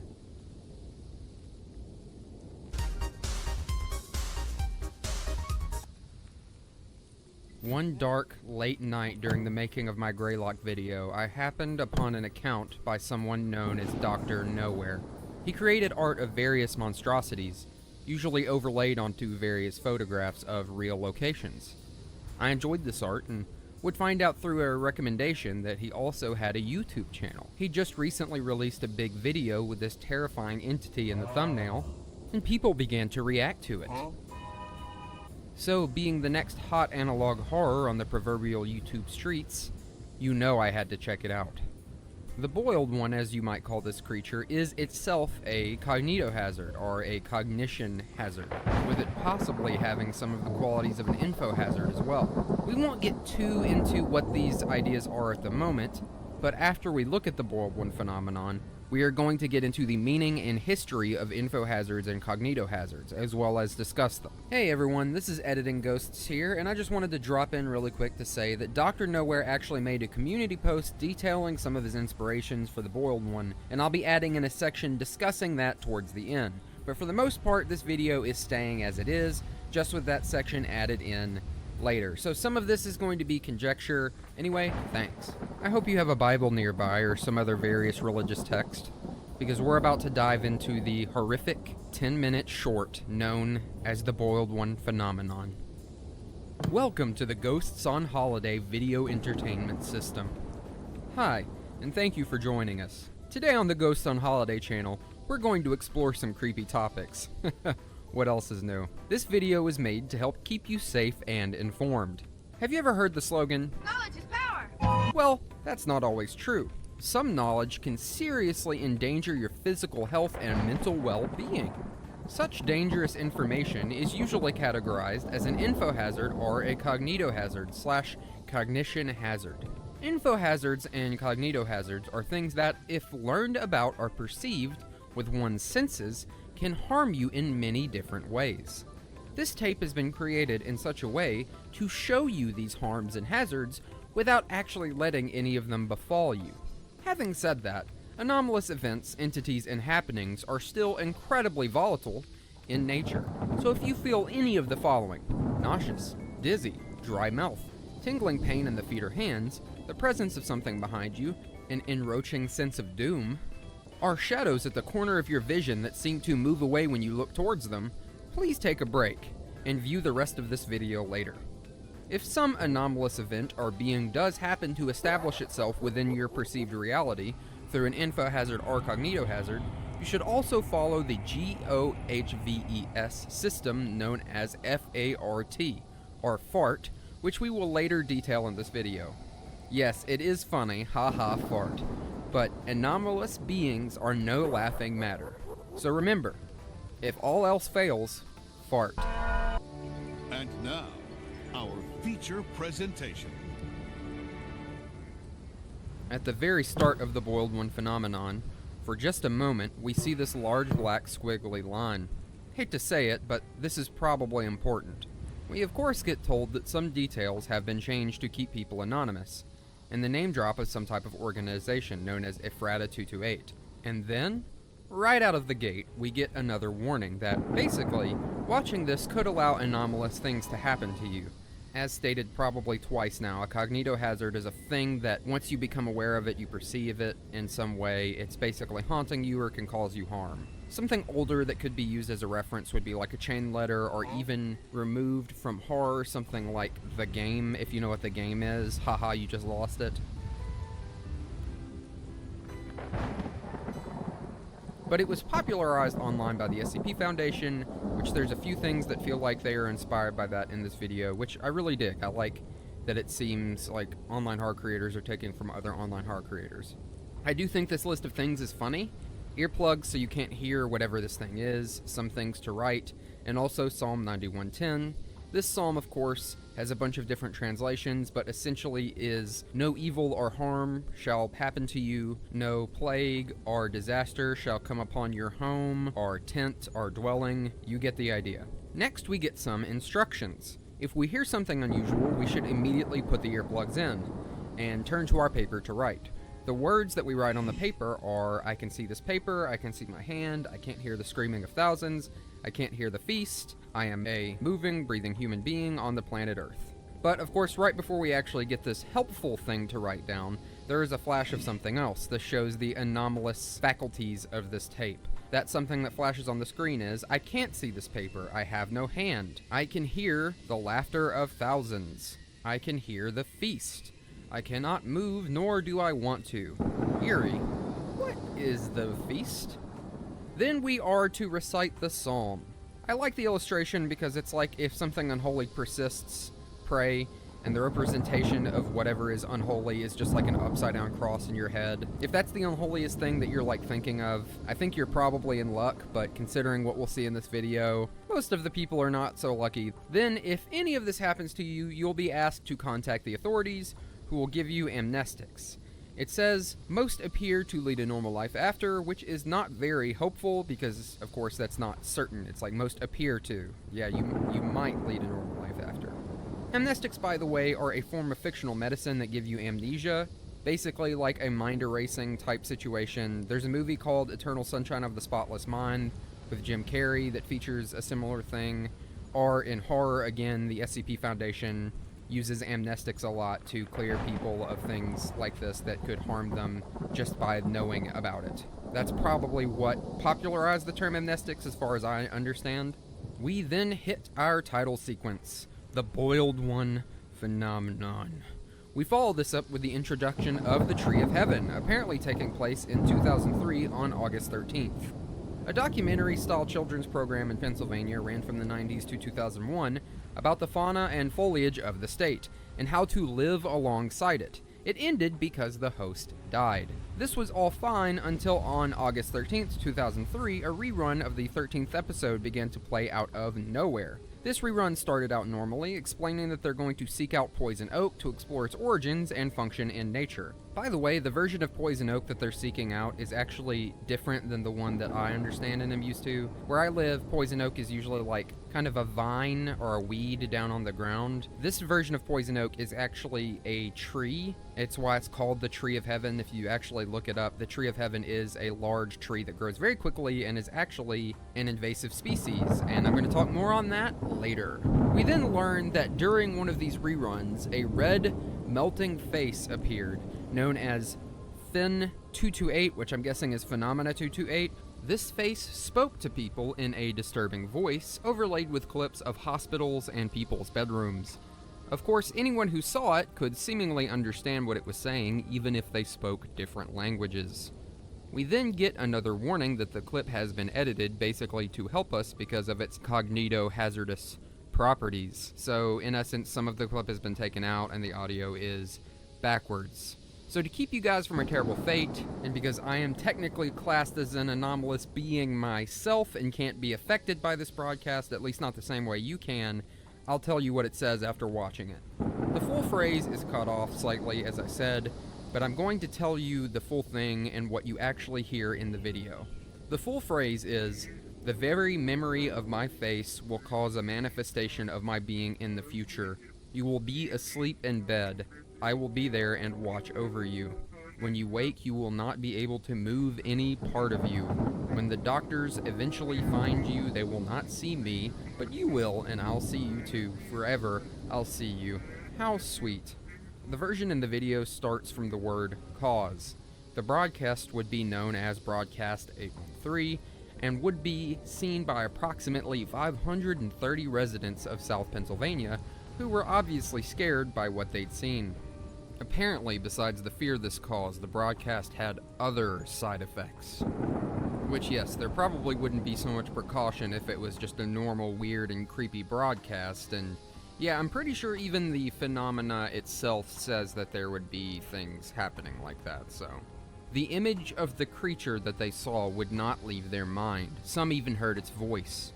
One person heard trumpets before going to bed. We'll hear more on that later. Like, I wonder if they're pretty ones or ominous ones. I imagine ominous trumpets because, you know, this is very ominous looking.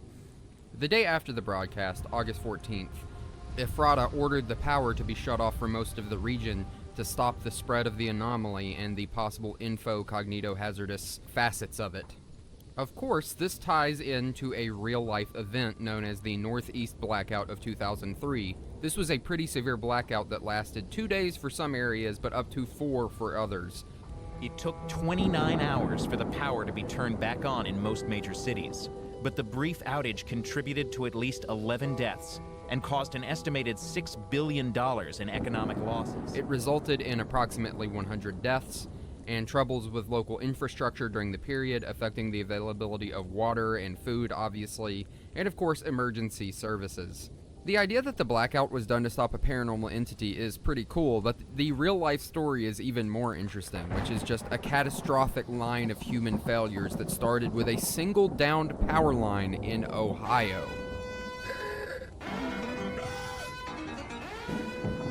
Which is crazy to think about, but not what this video is about. During this blackout, the recordings of Broadcast 813 and any knowledge of it were collected by Ephrata, and what they couldn't collect they did their best to destroy. But for some people, it was already too late. 96% of the people who'd seen the broadcast were seemingly affected by what is known as a pseudocoma. As it says on screen, a pseudocoma is basically a waking coma. You can't move, you can't speak, but you can feel, see, and breathe, which is pretty terrifying even without the monster involved.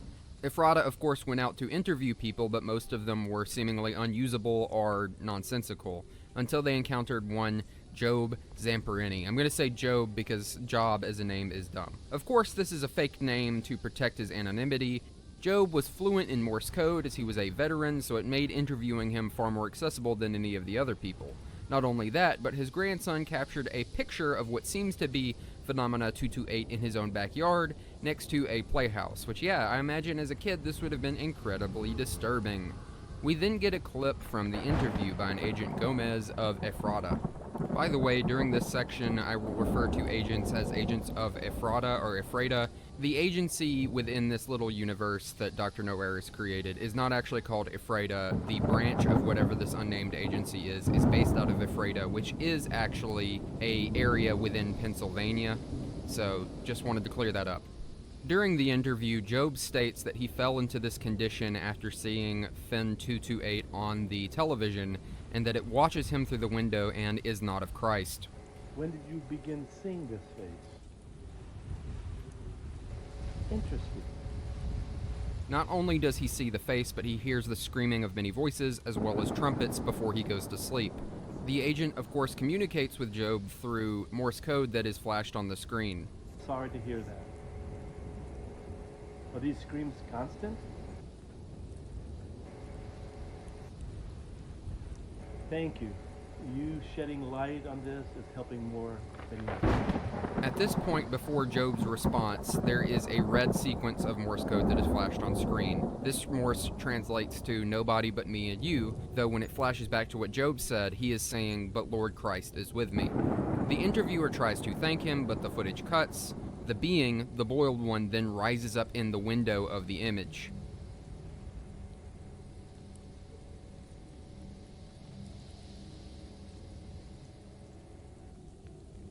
We see some fun text on the screen. This text says, "Wonderful day, the miracle of birth, and fetal fanfare." There's also some Japanese text which roughly translates to fear of the one and only Watanabe bird. A commenter on the video noted that this is a reference to Mutsuhiro Watanabe, who was a Japanese war criminal who specifically tortured POWs. One of the men he tortured was known as Louis Zamperini, a former American Olympian. Watanabe died the same year as the broadcast, and while the commenter posits the theory that the entity Fen 228, aka the Flesh Sumac, could be the spirit of Watanabe, I personally don't think that's likely. The creator, Dr. Nowhere, did confirm that this was partially the inspiration for aspects of the tape, and he wanted it to take place in Torrance, which was Zamperini's childhood home, but the blackout never reached that far. The being, Fen 228, then speaks.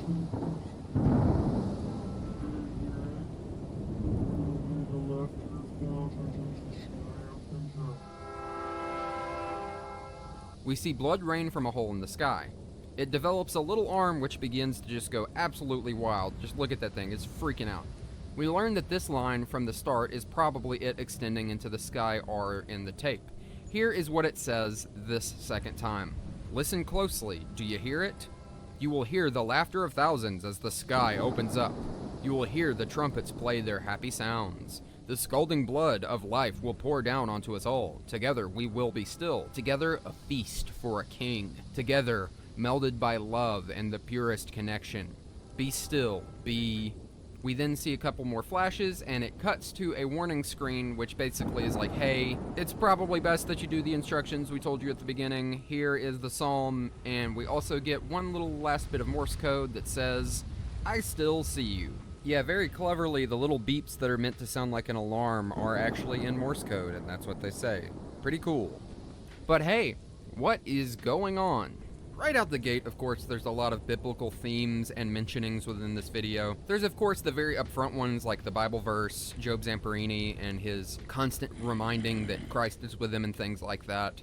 Not only that, but the unnamed agency in this video is from the Ephrata branch in Pennsylvania. If you didn't know, Ephrata is a variation of the former name of Bethlehem as well. And Ephrata itself was apparently established by a religious community that practiced a broken-off variation of Christianity, known as the Seventh-day Dunkers because of their belief that the seventh day was the true Sabbath.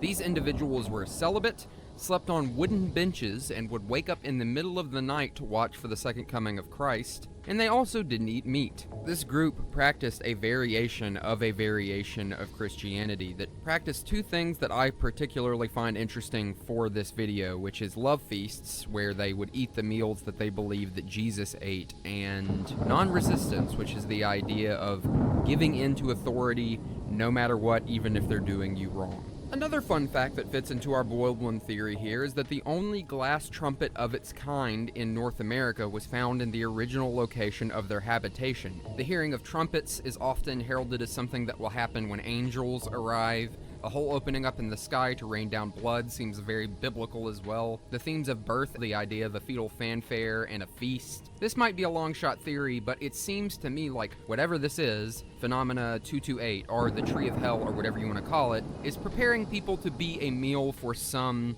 horrifically divine entity. Fun fact, but in an Instagram post made by Dr. Nowhere of the photograph of the boiled one next to the playhouse, he refers to it as the flesh sumac, among other things, like the Tree of Hell. If we go off of the Instagram post, there's a real possibility that it even chose the people who saw it specifically, because you only see it if it wants you to. Going off that post, a sumac is a plant that is also in Pennsylvania, which is used to tenderize meat and itself can be eaten. Phenomena 228, this thing, refers to not only itself, but those it affects as a feast fit for a king. Interestingly, the Tree of Heaven, which is another parallel name given to this being, in the Instagram post it's called the Tree of Hell, is an invasive species of Pennsylvania. This is double interesting when apparently the Tree of Heaven kill off actual sumac trees and other plants that are local to Pennsylvania because they secrete toxins into the ground that are dangerous to other plants.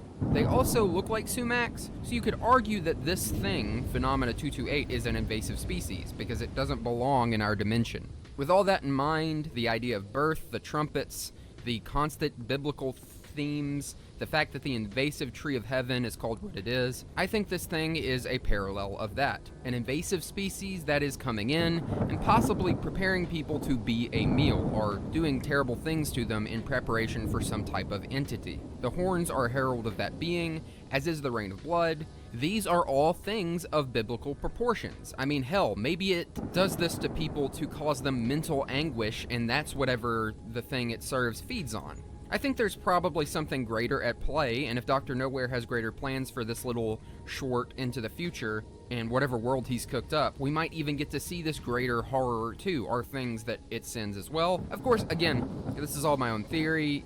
This is just one short that is kind of disconnected from everything else Dr. Nowhere's made, so we don't really know yet. Whatever's going on, we do know that the boiled one, or Phenomena 228, or the flesh sumac, whatever you want to call it, has cognito or infohazardous properties, so let's touch on that now. So, you just watched a piece of media with possibly hazardous information. The things seem not right. Are you hearing voices? Maybe you feel an unending sense of dread, or even worse, a visual manifestation has appeared within your field of vision. A disturbing, unwanted being that is not of our world, at least that you thought. Well, don't worry. Here at the Ghost on Holiday Video Entertainment System, we've got you covered. As we mentioned at the start of this tape, we're just going to follow the FART protocol and everything will be okay.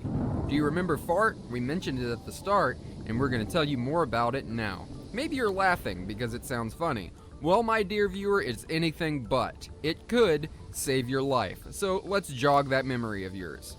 FART is comprised of the letter F, A, R, and T, and each letter has a very important meaning. The first letter is F, which stands for feign ignorance. Some anomalous beings are essentially energy narcissists and thrive off of your attention and negative emotions. If you simply ignore them, pretending that they aren't there, they might go away, or even better, simply disappear. A, assert your understood reality. If step 1 doesn't work, simply move on to step 2. Firmly and angrily affirm your understood reality. Tell this entity that it is not real, that it doesn't belong here, and that our reality is not fit for such bizarre and horrific things. We do taxes and go to Starbucks. Horrific paranormal monsters do not fit into our boring day-to-day. Hopefully this will cause it to want to leave, or maybe even knock it out of that head of yours, but if it doesn't, it's time to move to step 3. R. Reassure yourself. Let yourself know through vocalizations and positive internal messaging that everything is going to be okay. These entities thrive off of your negative feelings. Unless they don't, maybe you got lucky and have some type of spirit dog that is simply a nuisance, or maybe some type of trickster fairy. But let's not hedge our bets on that. So simply tell yourself that everything is going to be okay and move on to step 4. T. Step 4, meaning talk to an authority figure. If all else fails, seek out an authority figure. The shadow agencies that deal with this kind of thing are on your side. Remember that. Phone numbers are hidden in various places around your home, including the bottoms of cereal boxes and graffitied onto billboards and the sides of trains. But if you can't find the emergency phone number, please leave a comment on this video to tell us the form of your emergency and the entity that you're seeing, and leave a like to enter the anomalous help queue. Below is the number of people ahead of you in the digital queue line. Thank you for tuning in. So, info hazards and cognito hazards. Most people online, especially if you've been into horror, have heard of the SCP Foundation, and if you've heard of info hazards and cognito hazards before, you probably first heard about them through the SCP Foundation, or a SCP Foundation-related source, whether that be an article directly from the website, or a video covering one of those articles, or, hell, even a game. What's all this muck on the ground? Save moment, save... For the unlikely few who haven't heard of it, the SCP Foundation is a semi-fictional foundation that deals with the anomalous beings, items, and events in our world. SCP itself stands for Secure, Contain, and Protect. That's what they do. They acquire these things or beings and try to keep them away from the general populace to keep us safe, essentially and for the most part. But sadly, some of the things within the SCP universe can cause harm without ever actually touching you. All you have to do is know about them, or perceive them. That's what the idea of an info hazard or cognito hazard is. There's also a class known as a mimetic hazard, which kind of falls in line between those other two. We'll start off with an info hazard. An info hazard is information that you might learn that can damage your physical body or mental well-being. Like I said before, you've probably heard of this before from the SCP Foundation, but it's an idea that has been around for a very long time. As with many things horror today, the person who popularized the basic idea of info hazards would be one H.P. Lovecraft. While this term was never used in Lovecraft's writings, Lovecraft, throughout his many stories, featured information that one could learn that would literally drive you insane. To simplify, this would usually be something like the knowledge that we're all actually in a dream of some sleeping god. I'm sure there's also something at play in religious theologies as well, and though I couldn't find anything concrete to represent in my research, you will hear things, especially in media, of like thinking the name of God or what God looks like in your head and that causing harm to you. Some SCP examples of info hazards would be SCP-1128, which is an aquatic being that when you describe its appearance or basically learn about its appearance in any way, it teleports you to this like other dimension and the thing hunts you apparently. And then, of course, the classic and ever terrifying SCP-2316. Remember, I do not recognize the bodies in the water. I do not recognize the bodies in the water. A real-life example of an info hazard would be anything that might cause you psychic damage, as the memes online refer to, like learning that your girlfriend put period blood in your spaghetti without asking you first. Huh? Anyway, a cognito hazard is basically a cognitionary hazard, which means an anomalous hazard you'd have to perceive with one of your senses. Technically, an info hazard is kind of the same thing because you have to perceive something with your senses, but like, you get what I mean, I think. This extends to all of your senses. It could be touching something, it could be seeing it, it could be hearing it, it could be tasting it. Again, H.P. Lovecraft is one of the ones who popularized this in our modern era. You know, you're not supposed to look upon the face of an elder god or a painting or a depiction of it or even some ancient artifacts that you look at and they'll like cause your brain to melt or whatever. I was actually playing the recent reimagining of Alone in the Dark, and it features an item which, when you look at it, it literally teleports you to a dream world. The idea of a cognitohazard goes back a long time, actually. There are mythical creatures such as Medusa or the Basilisk which have cognitohazardous properties, like looking in their eyes will turn you to stone or kill you. You could also count like the burning city of Sodom as a cognitohazard, since looking back at it will have the Christian god turn you into salt, you know, R.I.P. Lot's wife. An example of an SCP cognitohazard would be SCP-2, which is known as the living room, and it's literally a room that is made out of human flesh that when you see it, it kind of calls to you if you are around it, and you go inside and it closes up, and then it absorbs you into itself and you become human furniture. Rad, and also a terrible fate. A real-life example of a cognition hazard would be like staring at the sun, because it'll make you go blind. A more recent, but still older than the SCP Foundation example of a cognitive hazard would come from the author David Langford in his story Blit, B-L-I-T, a series of images known as basilisks make the rounds, which when looked at, kill the viewer because of a certain pattern within the images. This is a simplification, but you get the idea. Finally, a mimetic hazard is basically a subclass of the other two, which is basically some type of info or cognitory hazard spread specifically by people. A mimetic hazard that is non-anomalous, aka a real-life example, would be a really convincing misinformation meme that people spread. Again, this was something established by the SCP Foundation, but of course memes have been around forever. I'm not going to get into the idea of a meme and the history of a meme, but funny enough, they do predate the internet. Look it up. It's a pretty interesting topic if you want to learn about it. I think cognition hazards and info hazards are really cool because they are a topic that is in horror, especially online horror, but there's something that when you really think about them, you can apply them to so many things. Like one of the things that my brain instantly goes to is in the first Indiana Jones movie when the Nazis open up the lost ark and it like melts their faces. My brain was like, oh, that's a cognition hazard. Whatever is in there literally will melt your face off. That's a cognitionary hazard. Or if you want to count like real life information, you could say that the knowledge of how to create nukes would be an info hazard because of how dangerous it is to humanity and things like that. Of course, that kind of waters down the anomalous properties of it. As is the original point of this video, the boiled one, aka Phenomena 228, is in fact a cognitory hazard. Seeing him seems to establish him within your mind, within your world, and it will cause the effects that he says or wishes upon you to happen to you. Apparently that means anything that captures him, whether it be a picture or a videotape. Even though I think it says that the picture is safe, it always seems to be a case where I wouldn't really trust that. So yeah, I think cognitohazards and info hazards are really interesting. The idea of learning information that can just harm you from perceiving it or learning it. You see a tiger off in the distance, it's physical, it can come and attack you, but you can avoid it, you can fight it back. But what if you just saw the tiger and seeing the tiger harmed you? You know, you wouldn't even be able to know until it was already happening. Bonus stage!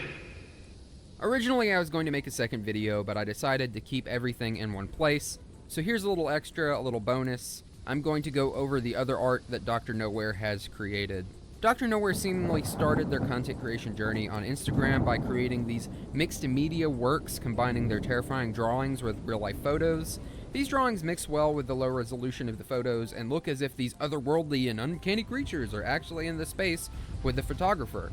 Like someone just happens to live in a town with all these funky, freaky little creatures and stuff like that. I really like that. Apparently, the first of these were posted in 2020, and Dr. Nowhere has said that he is 17 now, so that would mean he was 13 when he started making these, which is just insane. Like, I was not making anything of this quality at that age. He is just built different. This was the first picture uploaded, or at least that you can find on the Instagram, and it's basically just like a little dude with some really long pencil limbs, just kind of staring at you. That face when your friend wakes you up in the middle of the night and wants a glass of milk. We've got this floating top hat guy, a flesh creature called the entrail, because it's made of human organs, and that's fucking cool and metal as fuck. Does it steal them, or like, does it just happen to be made of human organs, like, coincidentally? Some of these entities just seem to be, like, not doing much. They're just kind of hanging out, and they're just scary looking, you know? Like this little monkey fella, he's just vibing there, and also happens to be monstrous and scary looking. This isn't always the case, of course. There's a lot of these creations that Dr. Nowhere has made that are very dangerous. Like this thing, which is called a flesh bed. It's a monster that hides under a mattress and then kills you and leaves your bones inside of the mattress after consuming you. are this, which has a little story of a dad and son seeing this guy, and that's apparently a criminal, and I really do hope they get away.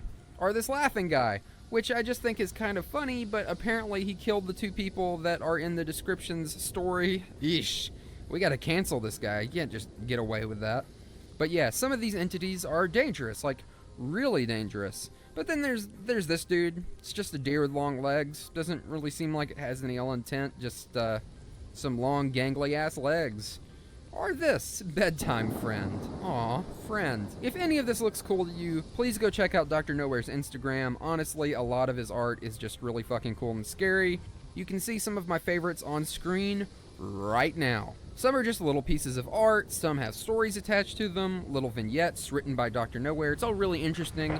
It's the kind of stuff that you can just thumb through on your phone, give you that twinge of like little bit of fear and fun. Some of it's even cute, like look at this little dude, I wonder what he's thinking about. And some of it isn't even really scary, it's just cool. This piece up near the top, that's really recent, it's called Sun World. It evokes like, I wanted to say Dark Souls, but then you see that the town below is really modern. Gives me like an indie horror vibe, and I kind of love it. Reminds me of like Wicker Man. There's this giant oppressive statue of the sun on top of this town, over this mountain that's looking down on the city. So ominous and foreboding, even though it seems like everything is fine. It's just cool stuff. Again, I really recommend you go check it out. Give it a look, give it a thumb through, give him a follow. You can also get some insight into like future projects. Dr. Nowhere actually posted about the Boiled One character weeks before the short was ever posted on YouTube, and also gave the extra information that I used in this video. So yeah, check him out. And now that we've covered one of the few off pieces of art on Instagram, I also wanted to cover one of the little stories that Dr. Nowhere made on his story, funny enough. And that is called Dave. Don't take Dave too seriously, it's just a spooky little story that Dr. Nowhere created with people sending him messages and him like writing them into this story. And I think it's cool, and I just wanted to show and share it with you guys to give you more incentive to go check out Dr. Nowhere. Dave is this rather normal looking fellow, very round-headed. Dave also has a bunch of corpses in his house that he makes into dolls and just kind of hangs out with them. Or at least they might be corpses. Some of the text implies that they're actually still alive. Dave apparently lives on a floating island and is possibly a figment of Eddie's imagination. Who's Eddie? The one dreaming all of this. Boom! Eddie wakes up. Eddie keeps hearing the voice of Jim, who is one of the corpses hanging out with Dave, who is apparently his long-lost son. Plot twist. In part 2, we get Ted, a terrifying mutant stickman who begins hunting Eddie. Eddie goes and talks to his friend, the one-eyed fungus, an old friend of his, a little mushroom guy. Ted kills the fungus because Ted is a nasty bastard. Eddie kills Ted, and then he wakes up and he goes out of his bedroom into the living room and hugs his son, realizing he'd been a neglectful father. Boom, we got the good ending. Pretty sweet and creepy, but mostly sweet there at the end. That's all I'm going to show you on Dr. Nowhere's Instagram. Like I said earlier, and I'm just repeating myself over and over again, if you enjoyed it, go check it out, please. He's very creative. And now on to the rest of his YouTube horror. The first thing we've got is t.o.e starving.help.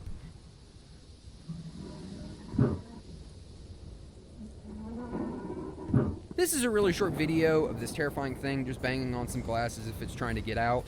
Apparently this thing is called the Locust. I learned that from a comment somewhere, I don't remember where. Short, sweet, and scary. There's not really much to it, just an unsettling creature that wants out of your computer and into your home. It's cold outside, let them in.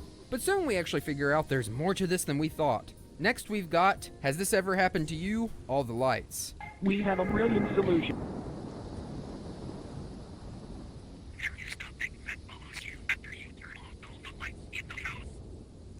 This is another horror short, and I really dig this one because I actually have this exact fear sometimes being alone in the dark at the house at night, especially because I'm a night owl. So it kind of made me smile to know, hey, other people get that same weird feeling too. I get one like that when I drive my car late at night, I always imagine there's like a creature flying behind my car, like some type of horrifying wraith-like monster. And if I look in my rearview mirror, I'll just see it like ducking under my car or whatever. And if I slow down, it's gonna get me. And sometimes this makes me speed up and look over my shoulder. I'm fine mentally, don't worry, nothing's haunting me. Anyway, next we've got Toe Love.Thumper. Hello?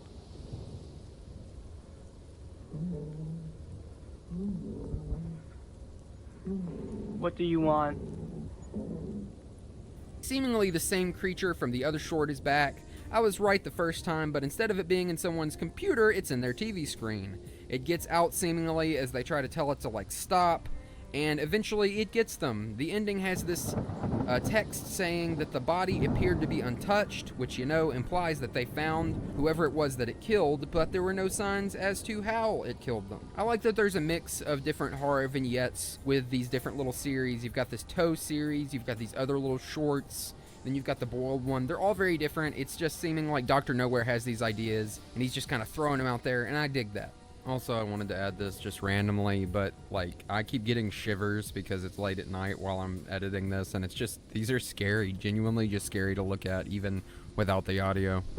Part 3 of the Toe saga is called Making Friends. I like immediately that the resolution is different. It's like the video is like a perfect square, like an old YouTube video or an old analog TV, which of course is what a lot of analog horror tries to replicate, is that older visual aesthetic.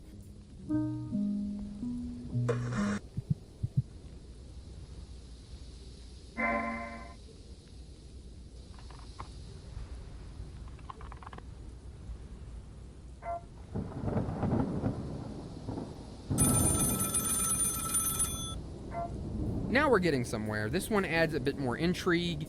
I know I was talking about how they weren't really connected, but this one kind of does connect all of them. But I do like where it's going. Apparently this thing is like in our technology. It can even communicate through it. Apparently sort of taking over the account of one of the kids that it ate. It seemingly ate all of his organs, at least that's where it seems to be going. I do really like the inhuman designs of the locust creature. It's basically just a bunch of black wires and a face, and it seems to prey on people and eat them. In the final video, titled A Boy in a Bath, the description reads a short film about guilt, and is seemingly about someone being haunted by some type of entity representing the guilt of their actions. The entity is terrifying, the way it barely moves, half of its head is missing, it's twitching. There seems to be an implication of like a lost child or a child drowning in the bath with this character we see. Even though we don't really know what's going on, we do know this entity is haunting their bathroom, that they haven't taken a shower in a while. Why will you leave me? And while the entity is terrifying, it never does harm our protagonist. It eventually does follow them back to the room and get in this crib that we see at the beginning. So yeah, it's probably something about like guilt and the death of a child or something like that. I mean, the description literally does say it's a short film about guilt. So we're just gonna take that at face value. Our main character probably let their child die or someone die, and it's just haunting them, and that is both sad and incredibly disturbing. And lastly on the boiled one, we have a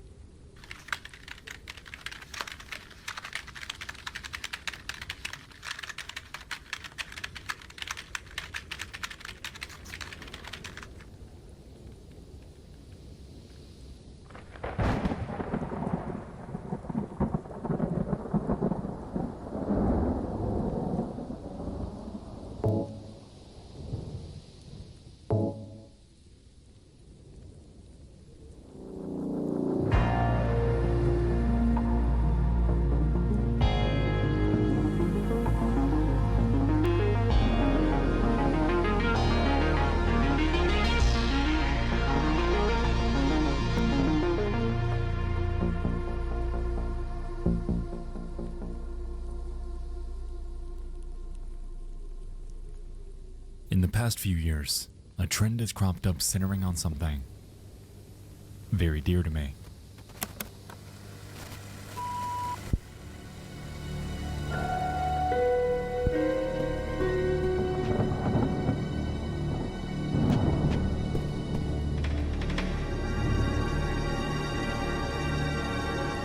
It's a type of horror that is difficult to explain. It's one of those things where once you're in it and really stop and look around, it hits you.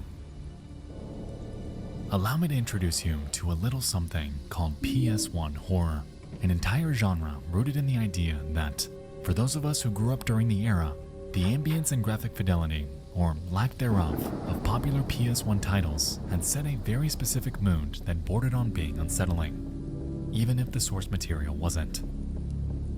The maddening, low-poly silence of Shadow Man. The absolutely haunting rigidity of Juggernaut. and the surreal, unexplainable amalgamation that is LSD Dream Emulator has made for an entire generation of games so unintentionally scary that they've spawned an entire genre of modern titles that have set out to emulate the conventions the PS1 brought upon us. The developers behind Puppet Combo and Chilla's Art are some of my personal favorites employing this style, and I highly suggest you check their games out if you're looking for more after this video. Tonight, however, I would like to focus on something special. A new Halloween tradition that I would like to start with you guys, centering on a little something called the Haunted PS1 Demo Disc.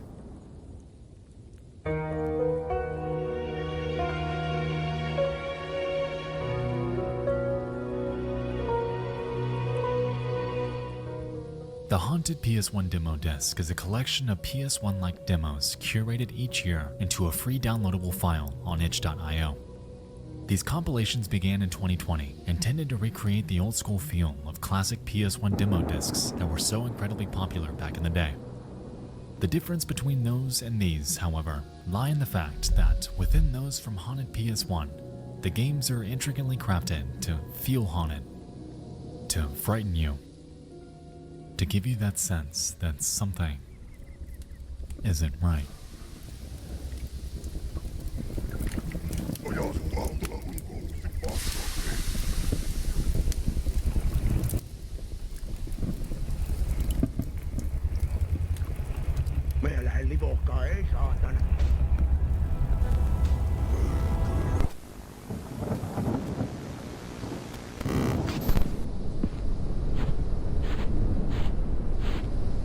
Unlike traditional demo discs of yore, Haunted PS1 establishes a very specific mood for each of their collections. For instance, in the 2021 release, the games were tied together through a very interesting hub world museum run by this cheeky fellow named Scully. He essentially gives us free reign to check out his barren museum, chock full of liminal spaces, a deafening silence, dim, unsettling lighting, and this unbridled sense that someone is watching us.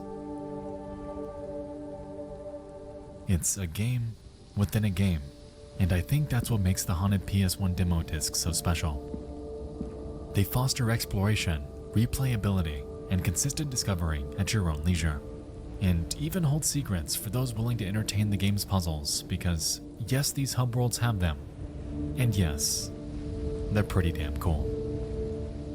Now, with that being said, we are 3 years late to the party, and throughout the reign of Haunted PS1, tons of incredible experiences have come out of these annual releases. Tonight, you and I aren't just going to dive into this year's disc, because we're doing all three. Throughout the past month, I've gone and played through each demo that has come out so far, and have gone through the impossible task of hand-selecting 3 of my personal favorites from each year. You and I are going to go in chronological order from least to most recent in hopes of exploring some of the creepiest, most unique, and mind-melting experiences that have come out of this project so far. And so, we've got 9 games in total over 3 years. So grab that candy bowl, shut off those lights, and kick back, because tonight, you and I are diving down the abyss of the Haunted PS1 demo disc.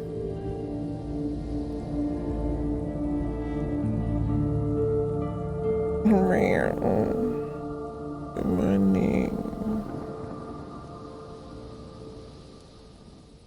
Good morning.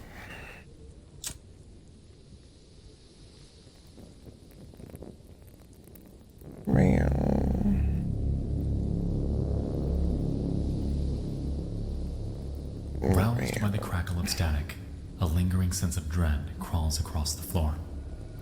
You sit alone in your room. Good meow. A dim lit memory repeats in your head. 17 demos too horrible to describe keep you from your bed. Each one a personally crafted nightmare. You've tried to tell the others, yet no one understands. A CRT you don't remember owning flashes to life. Frozen in place, you look upon the flickering screen to spy a dismal, bloodied scene. A cracked and faded jewel case sits close beside. I actually might have gotten a decent amount of sleep today. Will you take to the controller? Or let yourself be taken over?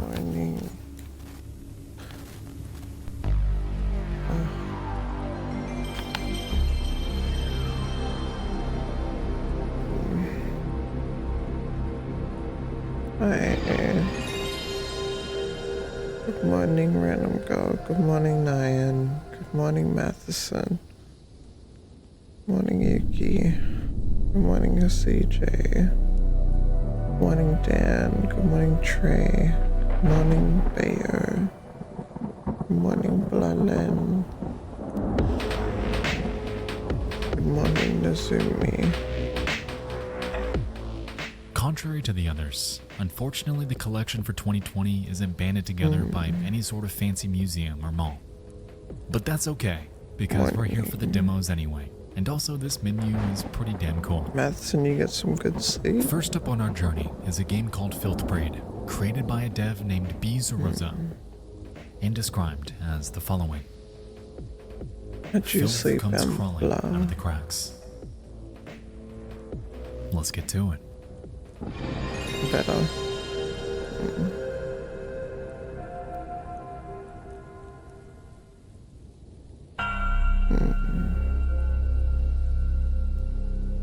Wasn't too bad. Filthbreed is a short game, but is one that packs a hell of a punch.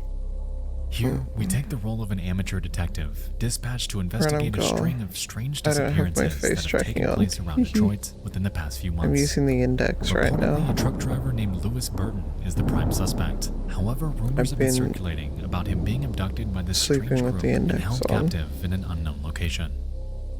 Luckily for us, though, his semi-truck has been spotted near an old warehouse, and so we're sent to investigate.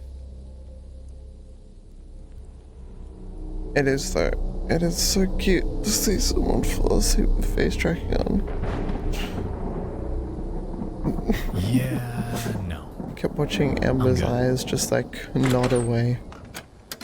You turn back straight away and tell your superior you found nothing.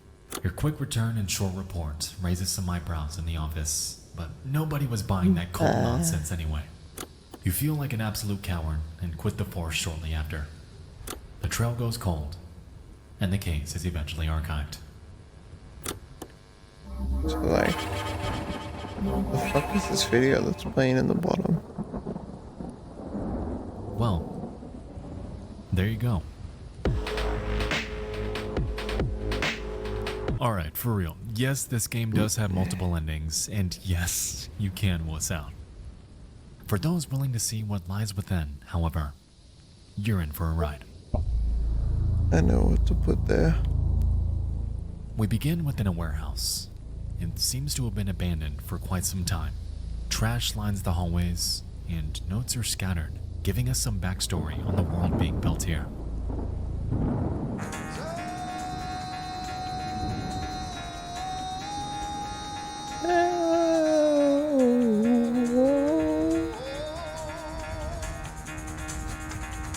Get the fuck out of bed, bitch, go!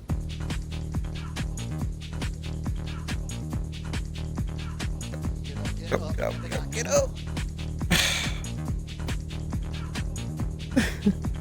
No, you're saying no, Amber.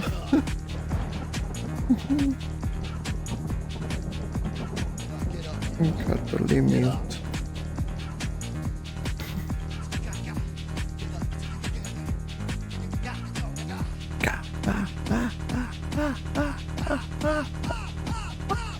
Get up! Get up!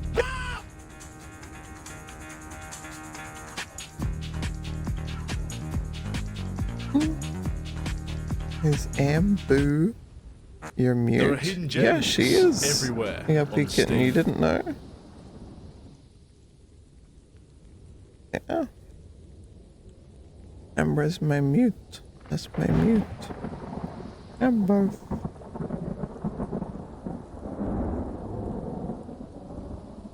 To make Amber get up, she's so cute. True. Hi, Ataraxy. Hi. Hi. I didn't even turn down my headset volume last night, which I normally do before I go to sleep.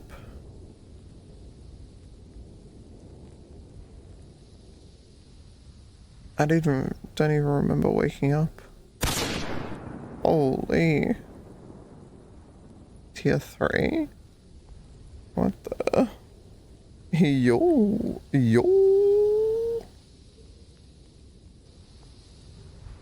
Thank you, random girl.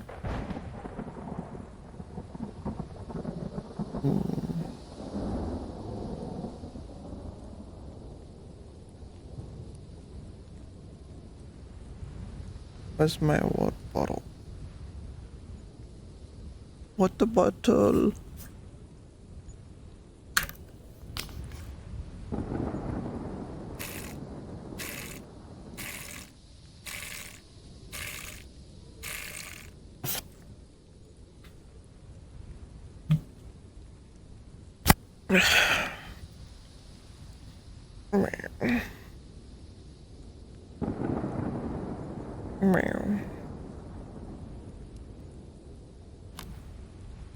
I got so much sleep in my eyes.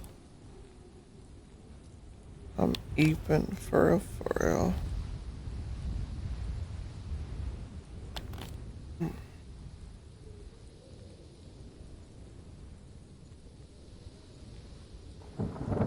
God, I was so sleep deprived last night.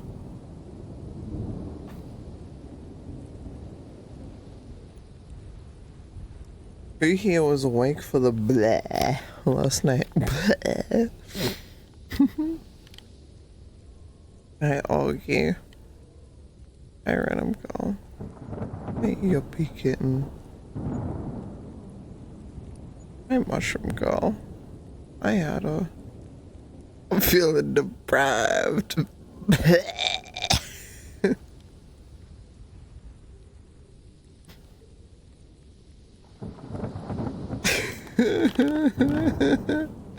It's still funny, okay? It's still funny. It wasn't just because I was sleep deprived and high. Okay, it's still good. Why did you enable it? It's funny. It's really funny, Dan.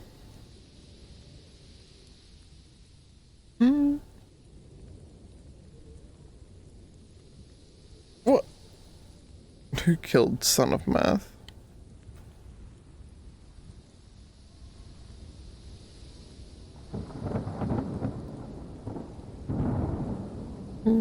It was your ammo.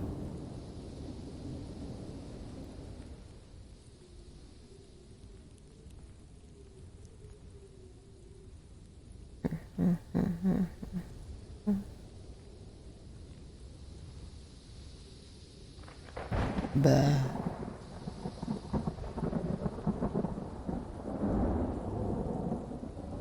Bah.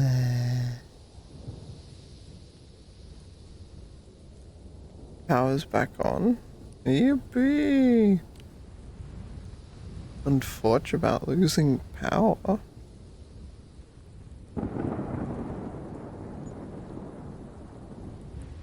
You liked Delirious Aki. It matched my brain state after 18 hours. Did you get any sleep out of? Have you slept?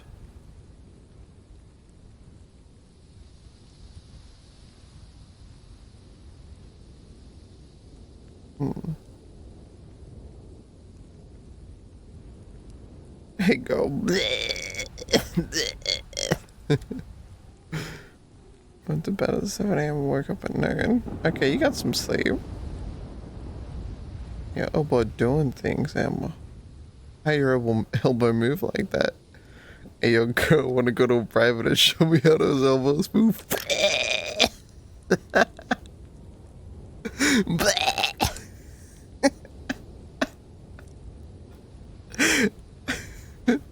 Hey, yo, MP, yo, good morning, good morning. Still fucking doing it, MP. I'm still doing it. Oh, God. Please stop, we just woke up.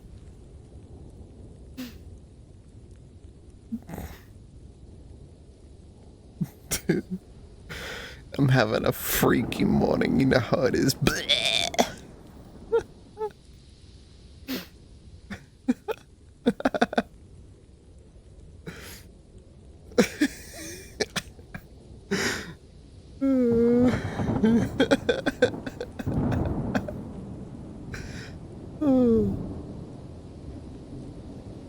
Yeah, Jimmy is definitely there. You're peeking. Jimmy was 100% there. Every morning is a freaky morning when you're trans. Are you trying to see a freaky morning or what, girl? Yo, let me show you a freaky morning.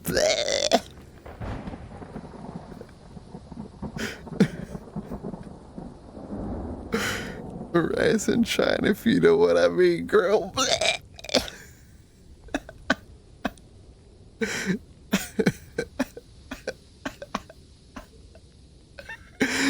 Oh, fuck. Oh. It's so stupid. MP, were you doing it all? Did you stream today? Did you do the fucking Blair thing all day? Have I infected you with the brain worms?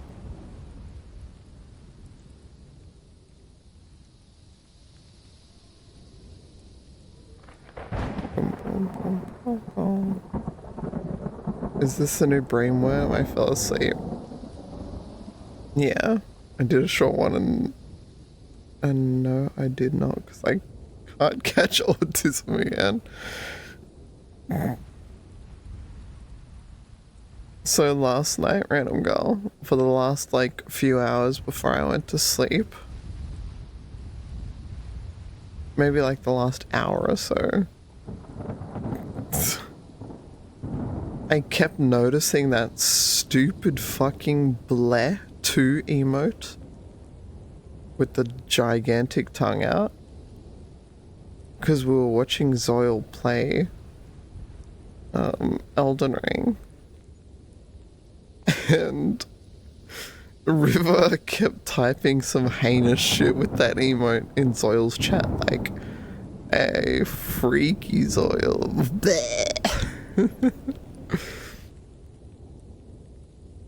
So then we just started teasing out and being like, you know, just saying awful pickup lines followed by bleh.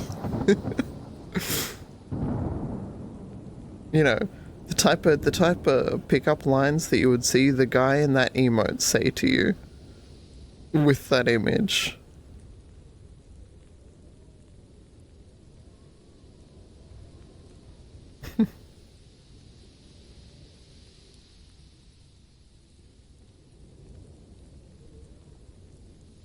Bleh.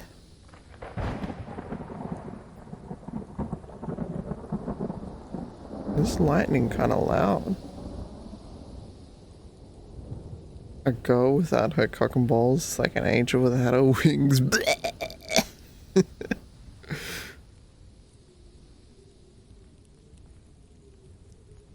Real and true.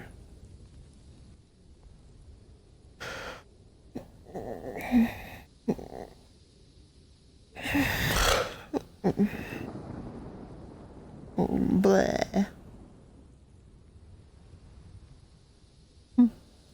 Blah, blah.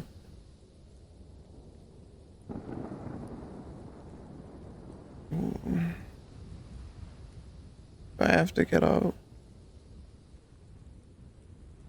No, Amber's saying I don't have to get up.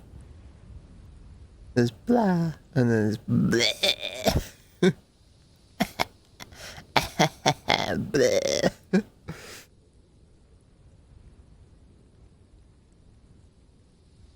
Yeah, there's a difference, random girl.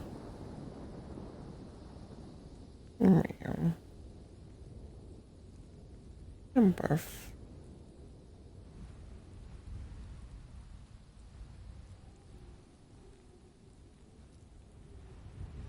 If you ain't getting up, I'm going back to bed.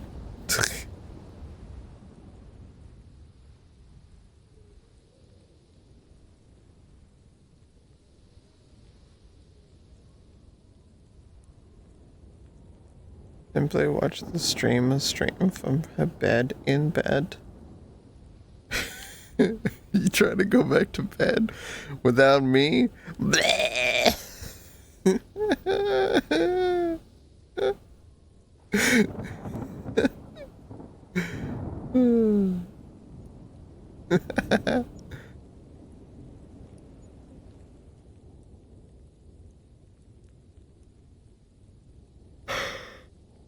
Man.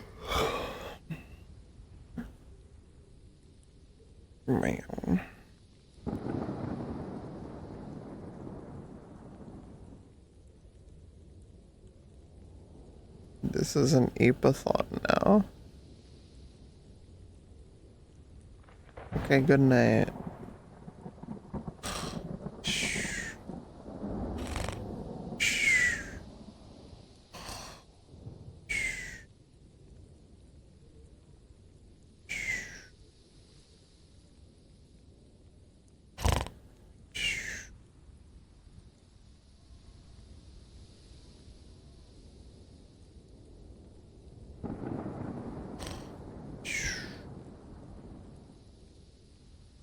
You can't hear Matheson, she's asleep. Oh fuck, look what you did, Math. You woke her up. Honk shoo, me. Ah, I scratched my ear. Honk shoo, me. Shh, me.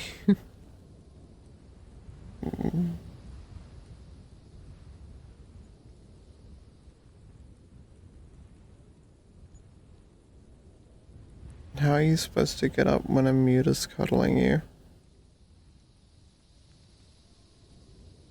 Impossible. Just don't.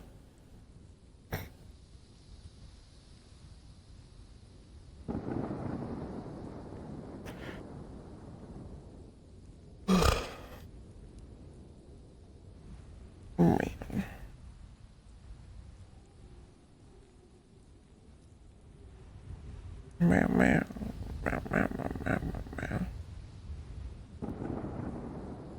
Stand up with Ep laying next to you. Impossible challenge. Real.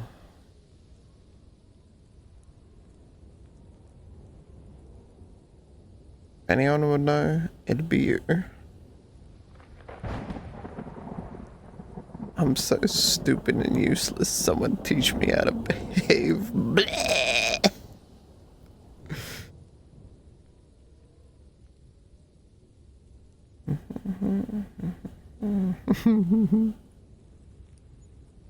It's so good, Matheson. It's such a good emote.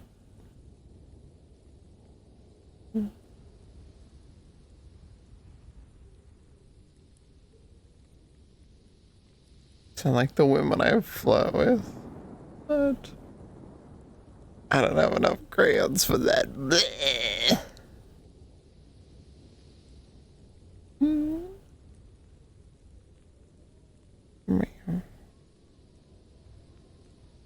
Meow.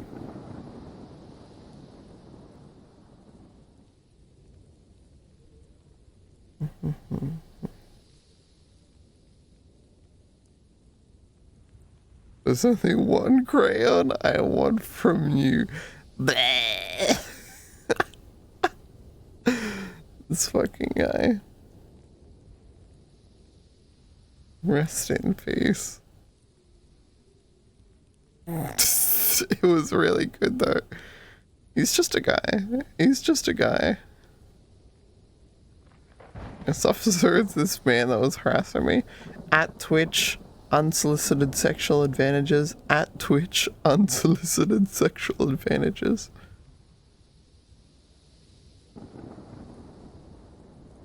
I'm just a guy.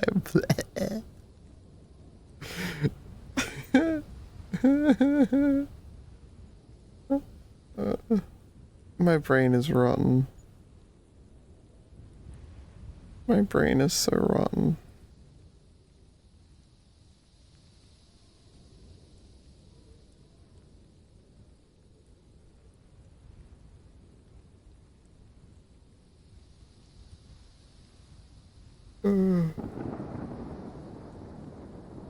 Oh.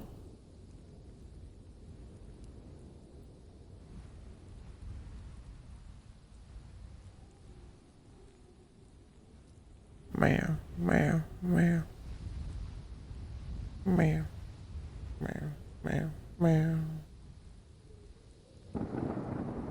Meow, meow, meow, meow.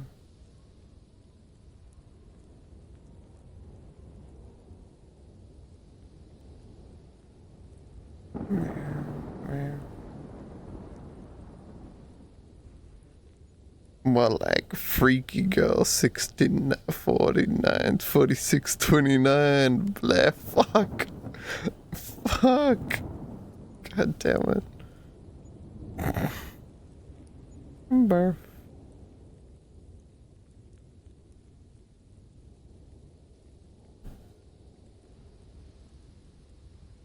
So true, Breathy.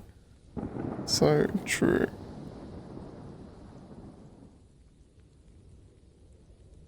Blum, blum, blum, blum.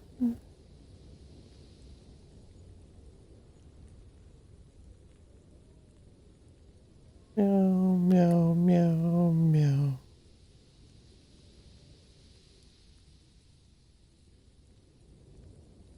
And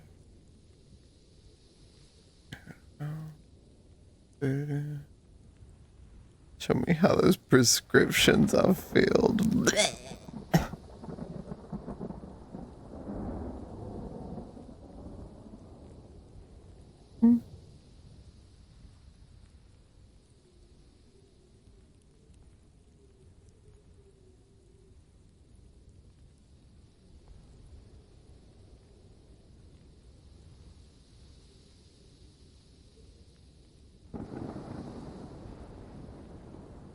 I'm what white. I'll be your Jessamine. Jasmine. Jasmine.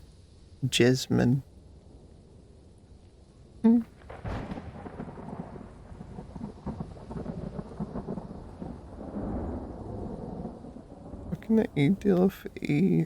Hey! Oh, fuck. Oh, so true, Matheson. So sorry, Amber. You're gonna have to die in your sleep.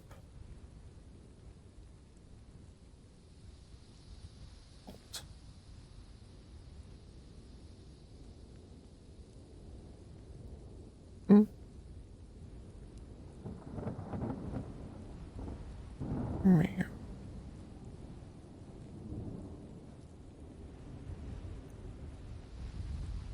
Meow.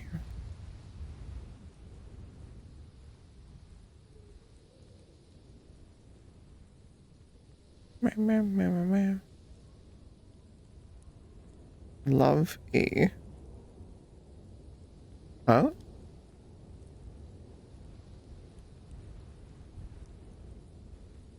What'd you say, MP? What'd you... Or what'd you say? Or what'd you say? Or what'd you say? Or what'd you say? Or what'd you say?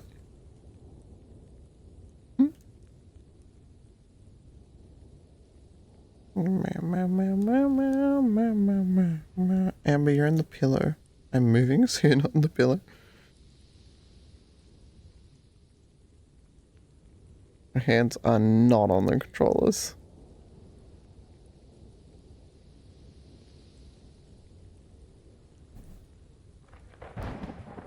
Just want to fit in. Yeah, for sure, for sure, for sure, for sure, for sure, for sure, for sure.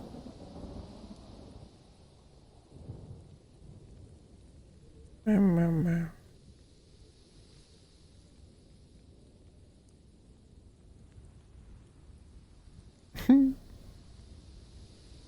Me when I hang out in Akiwoo's chat. Yeah, I just started taking estrogen just to fit in.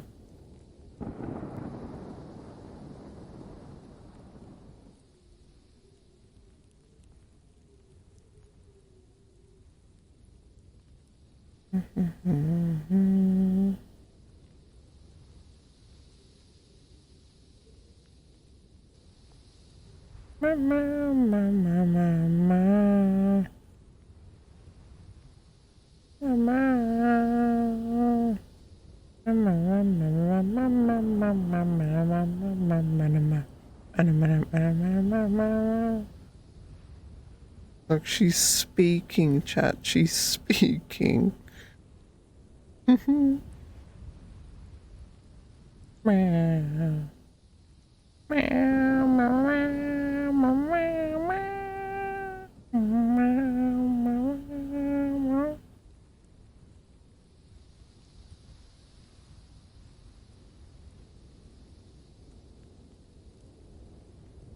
meow. He's lying. Blah.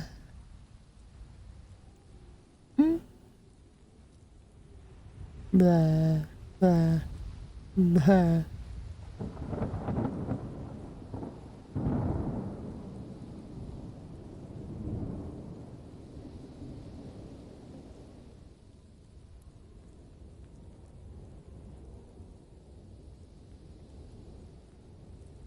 And yesterday was a fever dream. I didn't see what you signed.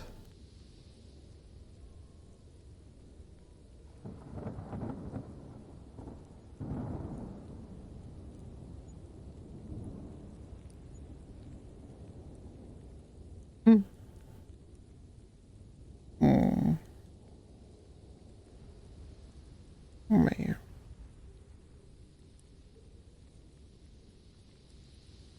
Chat, I'm not playing VR chat.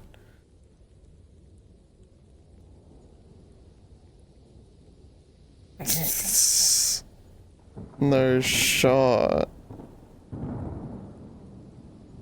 I'm hugging my lover, it's the same way you're hugging Amber right now. So true, JD. JD. Oh.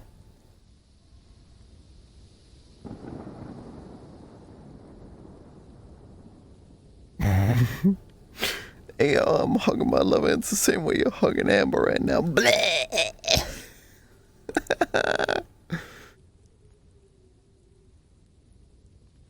JD, can you give me your thoughts on the Blair 2 emote? Blair!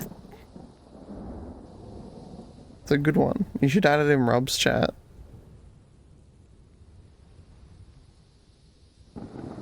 It's a freaky emote.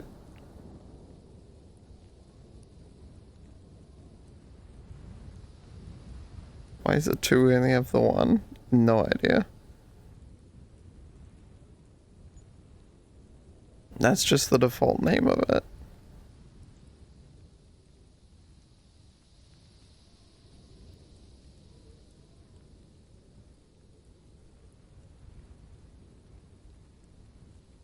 I was asking for your opinions on this. Bleh.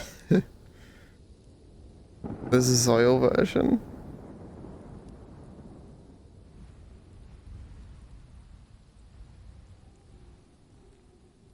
You low-key wish you had a tongue that long. Hey yo, if any women in the chat have a tongue that long, hit me up. Bleh.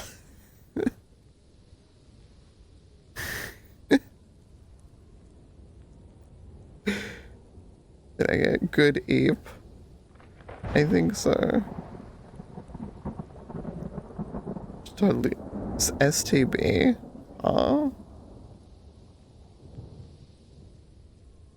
Yeah, I can, JD.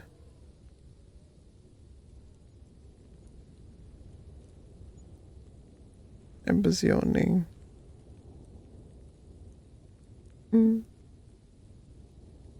Eat meat.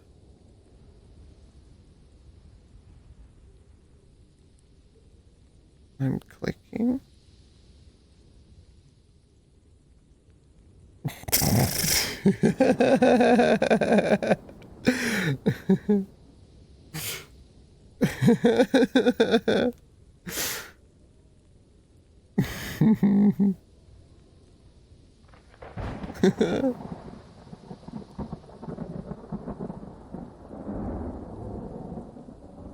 Just one healer for keys, guys. Come on.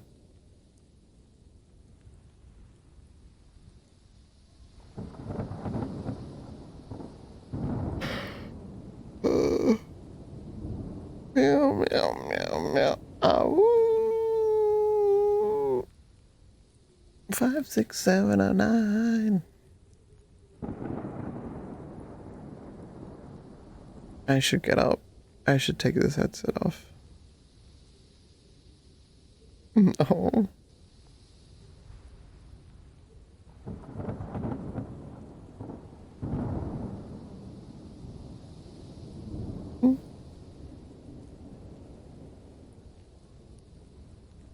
Hi, Wiz.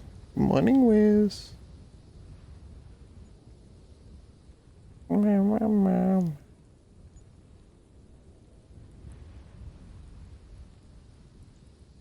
Bleh. Hi, Sandwife. Good morning, Wiz.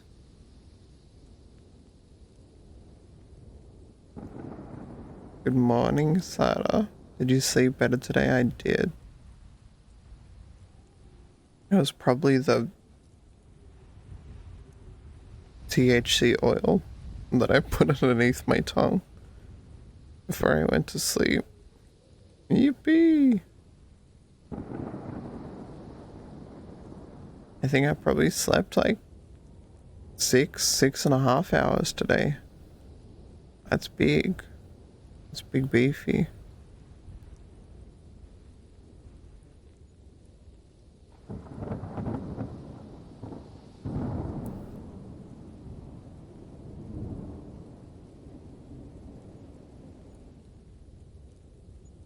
You needed a good sleep? You were going loco? How about instead I go loco on you, eh? Bleh!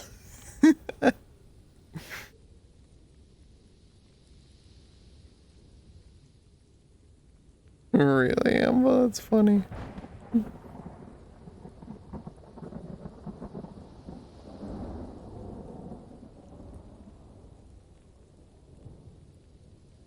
I want to make you a thick milkshake. Bleh!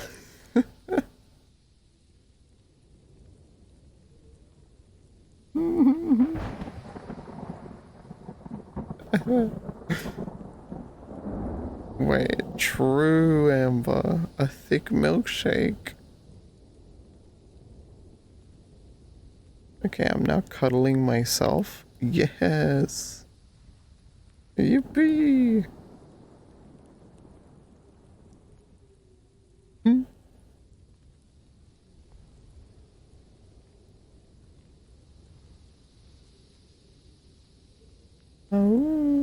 Oh, yeah, Wiz. Oh,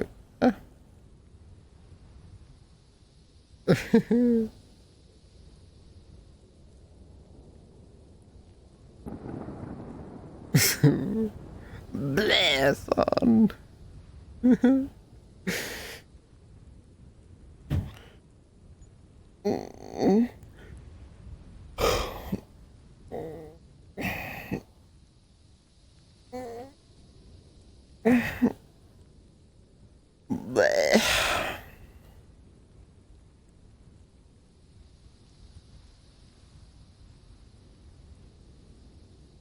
Amber's time to get up.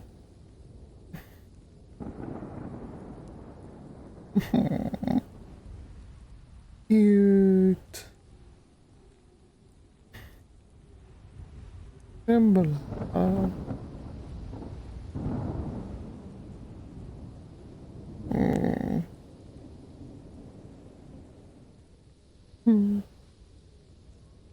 Blah.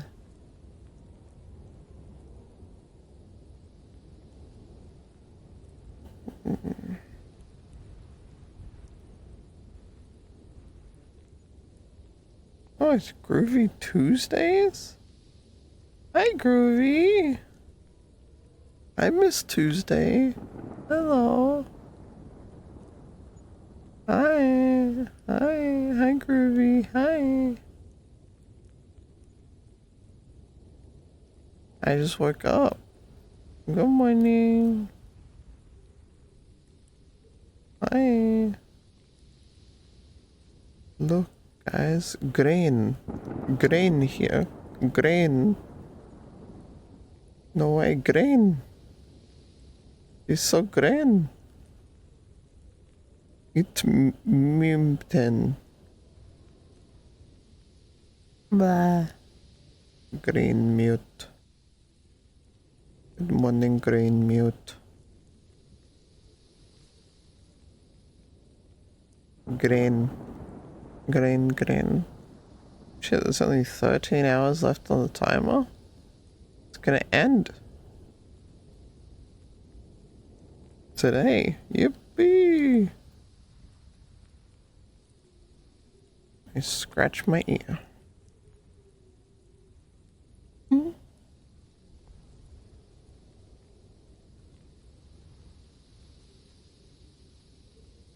Jolly. 100%.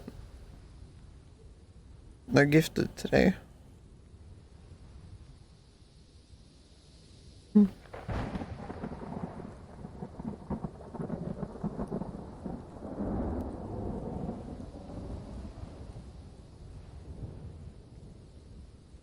It would be really funny.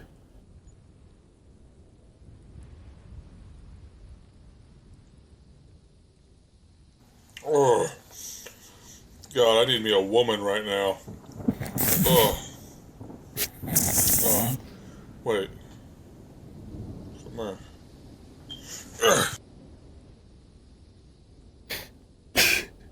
STB. Thank you, STB. Thank you for the $5, STB. Thank you.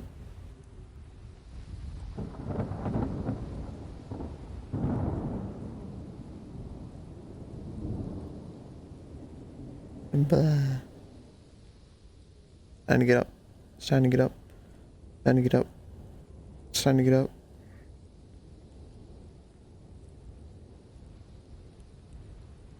Alright, chat. Give me like 3.5 minutes. I gotta put my stuff on charge.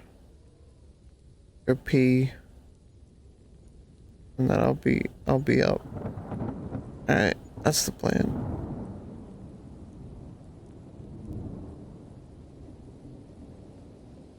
Oh.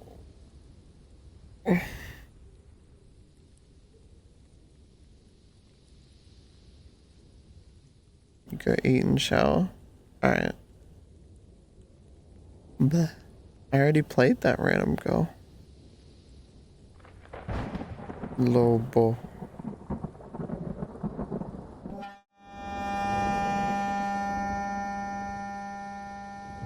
That was the first thing I played when I woke up, random girl. Is there a little fucking creature back there?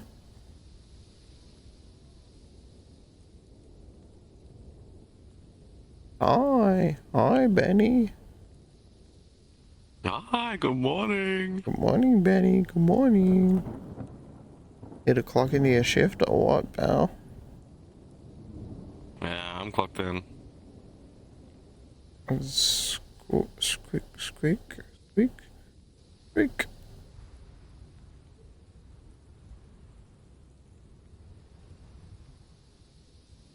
He watched you sleep all night? Fuck. Bleh. Alright. Enjoy your food and shower. Bye bye, Umbla.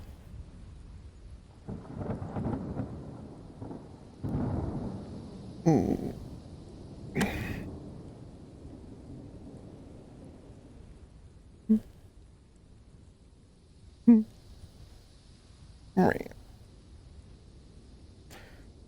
Clocked in but playing Fiat chat. No. Wow. I'm gonna disappear and explode now, chat. Don't freak out.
Around. Around. Around. Hi. Good morning. Good morning.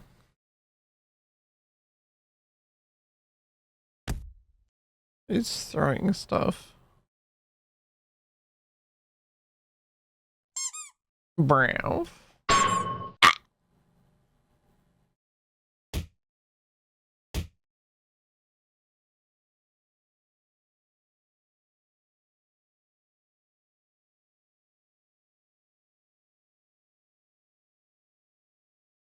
Alright. Alright. Pretty neutral, pretty. Alright, guys, let's get to it. Alright, let's get our stretches done. Okay. It'll sound like this. You're going to place your hand over your collarbone. Take your opposite hand, layer it on top. You're going to put, with your head slightly forward and your chin tucked down, you're going to put a little bit of pressure in towards your collarbone, just slightly, and then you're going to do a slight drag down. Once you have that skin and that muscle kind of pinned in, you're going to take your head at an angle. Oh, I can feel Mouth open, like this. I can feel this one right now. And then you're going to quickly close your mouth, hold it for 2 seconds. 1, 2, and then release. We're going to do this 5 times. So watch again if you need to, or join in if you're ready. So hands over the collarbone, head goes down. A slight press with my hands, head back, mouth open. Close the mouth. 1, 2. Do 3 more of those. Head back, mouth open. Heat from fire, fire from heat. Exactly, random go. Got 2 more. 1, 2. Last one. 1, 2. As you close your mouth, you should feel a bit of a pull under your hand, like it's your muscles are trying to pull away from your hand, and you should feel a nice stretch on the exposed side of your neck. Great. Same thing, opposite side. Okay. Getting red already. All right, hand on collarbone, other one on top. Down, back with mouth open. Close. 1, 2. Again. Close. 1, 2. Number 3. You might notice close. 1, 2. One side is tighter than the other. It's really common. 1, 2. Good. Last one. Close. 1, 2. All right, next we're gonna go straight back. So you're gonna take both of your hands and layer them one over the other right here at the bottom of your neck. We don't wanna hit our actual neck or our trachea. Then be right at the top of your collarbones. So both hands here, head slightly forward, nice press in, head goes back, close mouth. 1, 2. Let's do 4 more. 1, 2. 1, 2. 1, 2. Good. Last one. 1, 2. Bah. Shake that off. All right, that's the stretch part of it. Now we're going to move into some voicing. So There may be subtle messages in people's words today that you need to attend to. There's a couple other things I need to attend to, if you know what I mean. It's going to be a lip trill. If you have difficulty with those, stick around for the end and I'll teach you how to troubleshoot how to do a lip trill. But for now, we're just going to hold out a lip trill at a comfortable pitch, something that's nice and easy for you. Hi, Costco. Right in the speaking range for about 10, 15 seconds, however long you can do it. So we're going to do it 3 times total. Everyone help. So it'll sound Everyone at the same time. We're all going to do it together.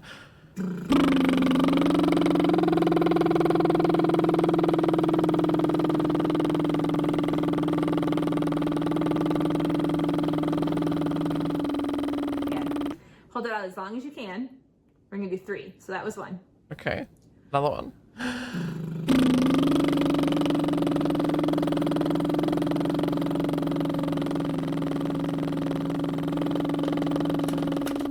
Okay, last one. Okay.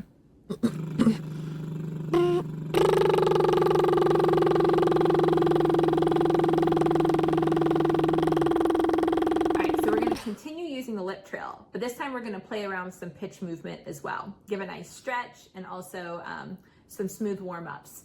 So the first set that we're gonna do, we're gonna go up in pitch. So start pretty neutral, pretty close to your speaking range. What are we doing this for? I'm gonna show you first. So you're gonna do 5 sets of 4. It'll sound like It's a vocal warm-up.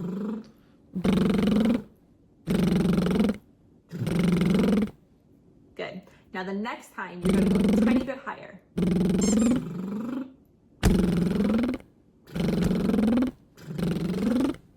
A little bit higher next time.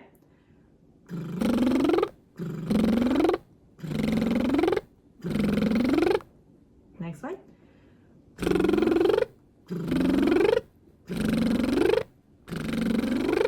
Last one.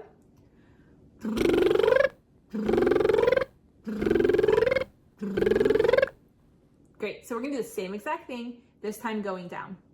Even if you're trying to raise or brighten or darken your voice, you always want to cross train. So it doesn't matter what you're shooting for, do both up and down. All right, let's go down.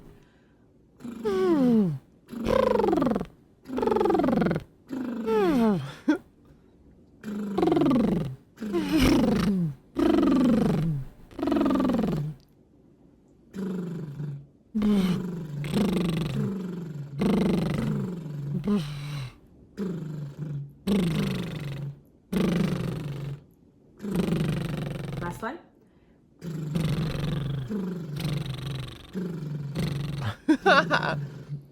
All right, really quick. If you have difficulty lip trilling, this is for you. If not, skip forward like 30 seconds. If it's hard for you to lip trill, remember 3 key things. One, Alright, I did it. I have warmed up my vocal cords. Yippee! Good morning, everyone. Good morning, good morning, good morning. VTubers before they go live. Literally.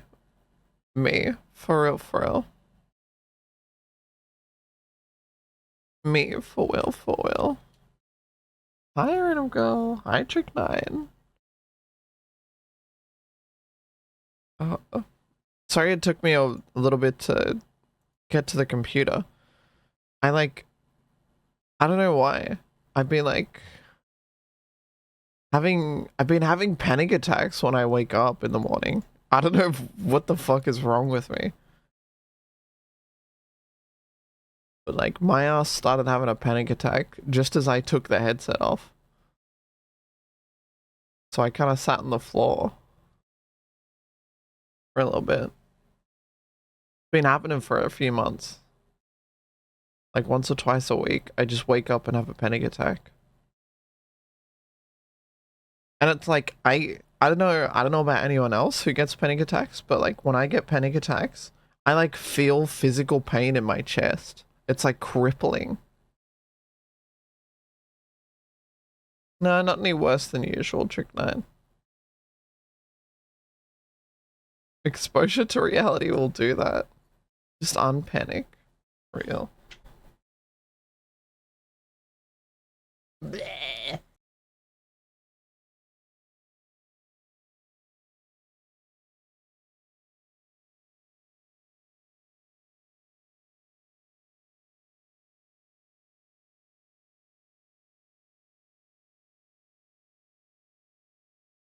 Panic attacks are so like weird to describe. Cause it's like I just get this sense of like dread. Like, oh no, I'm dying. And then like I get chest pains with it as well. I get these really tight chest pains whenever I have a panic attack. Ugh, it's spooky.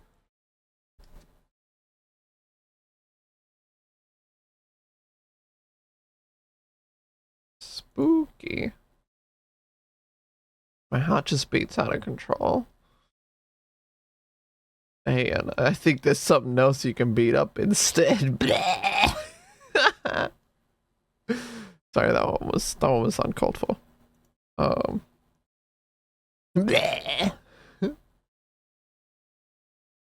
Recursive fear loop with no end target. You come back and you're still doing it? Hey, I can do something else if you want.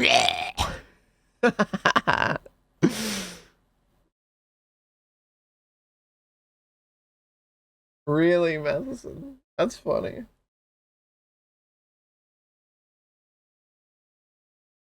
Don't want to hear a mute speak so bad. I had a panic attack. Thank God you've never heard that mute speak, Madison. Thank God. Wouldn't want you to have a panic attack.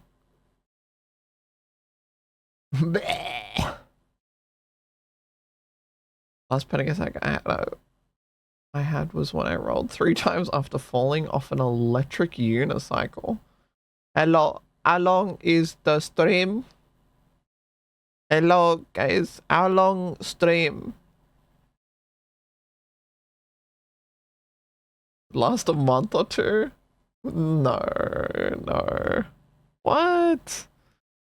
Me? Running a bit into the ground?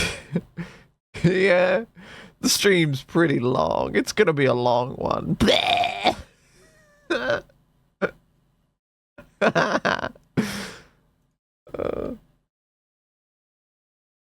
Bleh.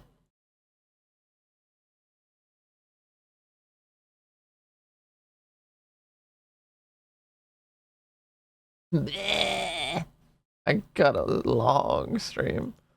How long has it lasted? It's lasted a while. I'm pretty good at lasting a while, if you know what I mean. Bleh.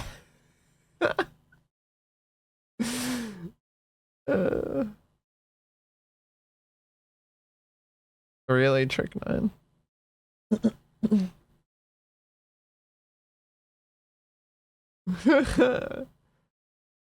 Wow, this guy is stealing Matheson's bits still. Wow. Fucked up, bro. Can't believe that. Popular streamer steals the bits of poor little chatter.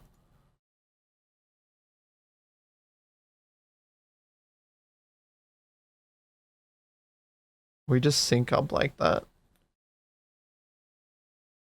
Reminder recently what happens if I let things slide. That was fun. Yippee! Yippee!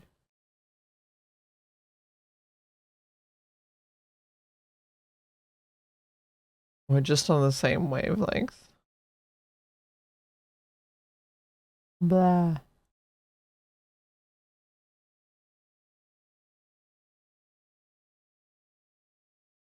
So what now? What do I do now? Good morning. Good morning. What do I do now? Good morning.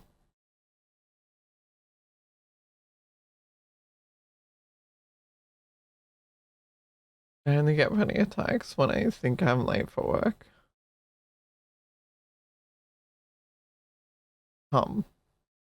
Flip your VTuber upside down.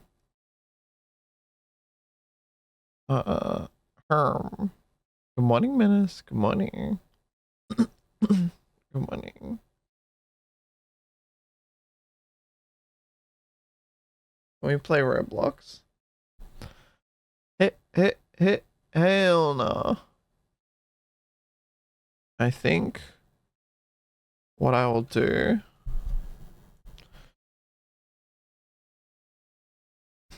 is order some food and then wait till that arrives, and then when that arrives I'll take my break, eat food, shower.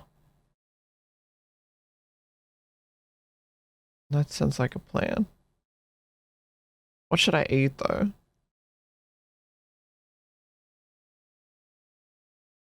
Smelly. Shut the fuck up, pal. Guzzies. It's a Guzman's kind of day. 3 people said Guzman's, so I have to get Guzman's. Okay. Alright. We're getting Guzman's.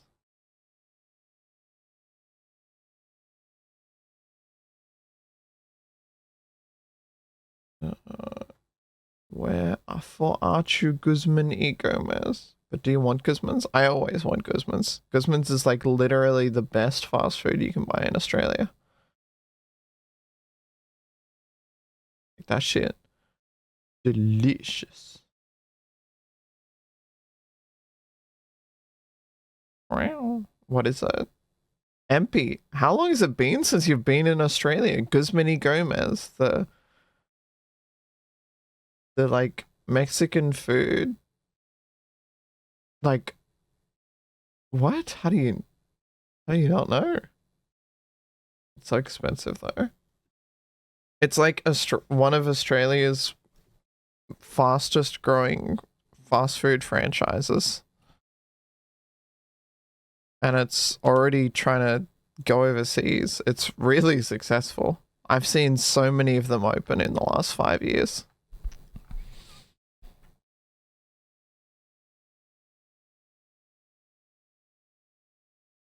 It's kind of just exploded.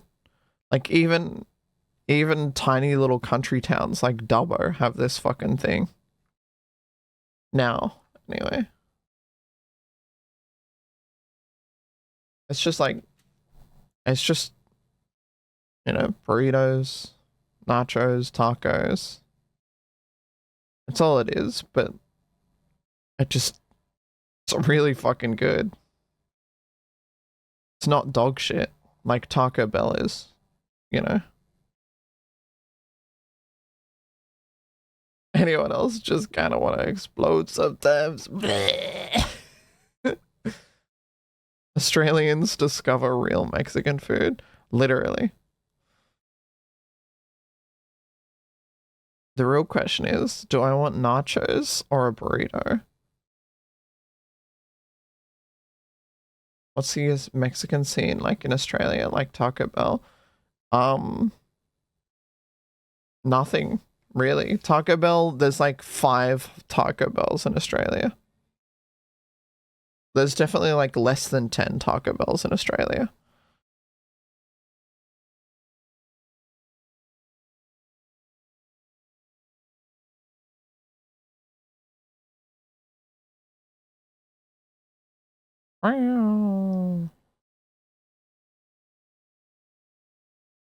So lucky growing up in a Mexican household. True.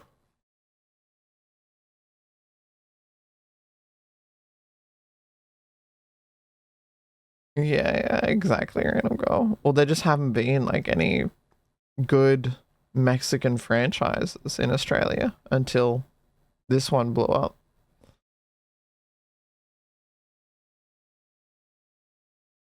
Alright, chat. Paul. Eat food? What eat? Question mark. Burrito? Nacho? What'll it be? What should I order?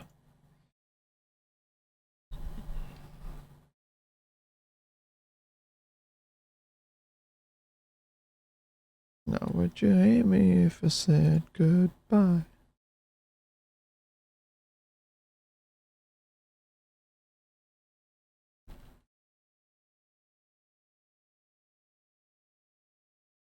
When you smile. Mad Max, true. Mad Max and Sombrero. But like, those ones just did not blow up, Dan. Not like GYG. Mad Max is good, I agree. I do think Mad Max is good. Sombrero is shit, I agree. I do not like sombreros. Sombrero. Looks like I'm getting a burrito, man. Why y'all hate nachos?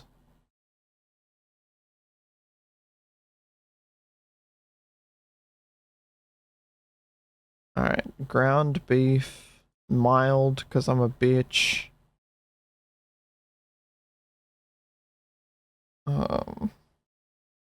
Burrito just seems more filling.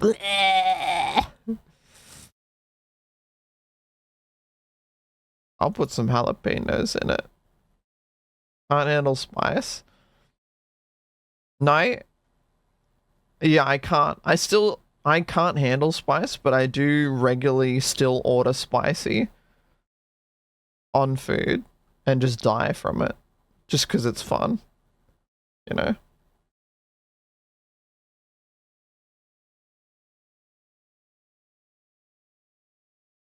Mild then adds jalapeno. I mean, jalapenos are pretty mild. What do you mean, Mushroom Girl? You a bitch?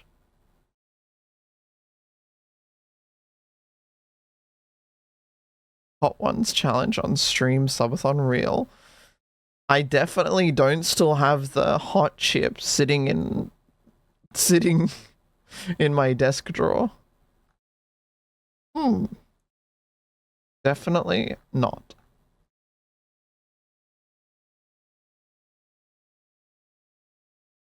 What hot chip challenge? Quick, eat the hot chip and lie.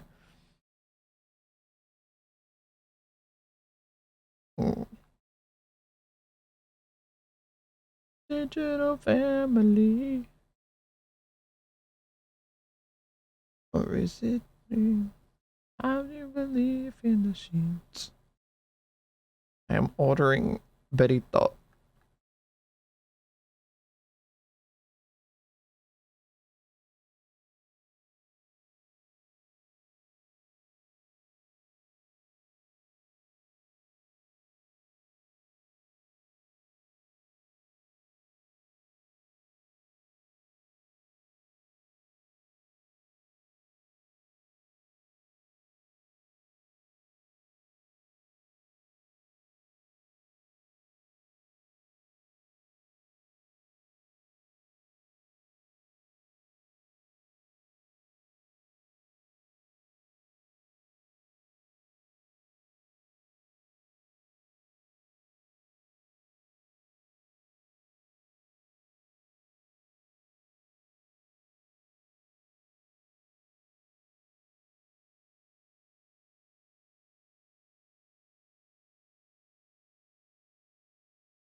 Hi, sorry chat. My wife woke up and was speaking to me in my ear. You guys couldn't hear her. And I was just saying hi to her before she has to go to work. You know how it is. E-data moment. Yeah, I'm a professional e-data. What's up?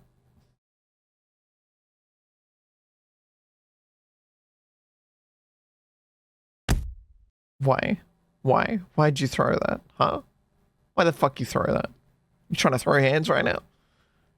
You trying to fucking... You trying to fight?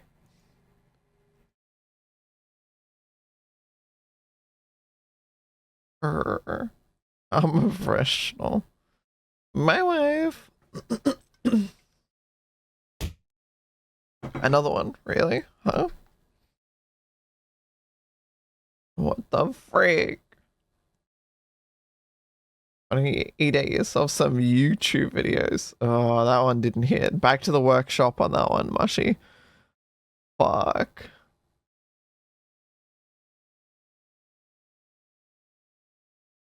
You can reboot in 15 seconds now. What does that mean? What do you think that means, chat? I'm rebooting my shit.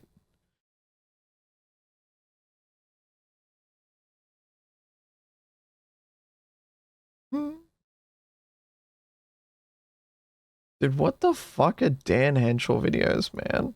Why does he have a video titled 5 Things I Hate About Being a Pilot?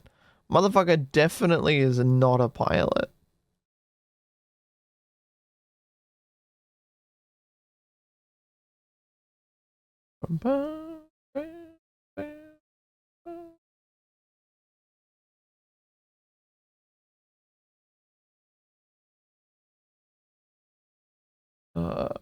New motherboard and RAM. Oh shit. W. That's big. Large even.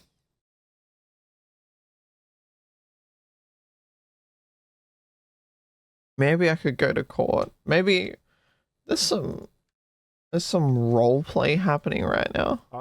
Yeah, it's yours now. Finders keepers. Oh, I'm trying to find generic fancy music.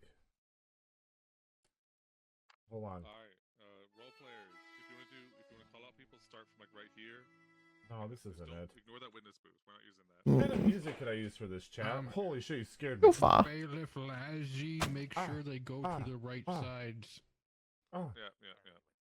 Thank you, Smug, for gifting more subs. I was gonna say, how does the new Godfall already have face tracking? But then I realized it has face tracking because it's not a new face. It's just the same face. Okay. Alright, here we go. Ready. More than 20 minutes. I love Photoshop. Yes. Alright, I'm ready.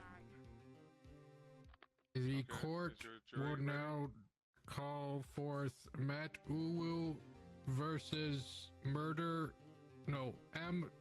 Crumpet. M. Crumpet. True.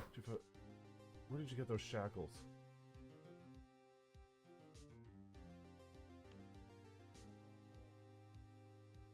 No one's doing the stenographer role.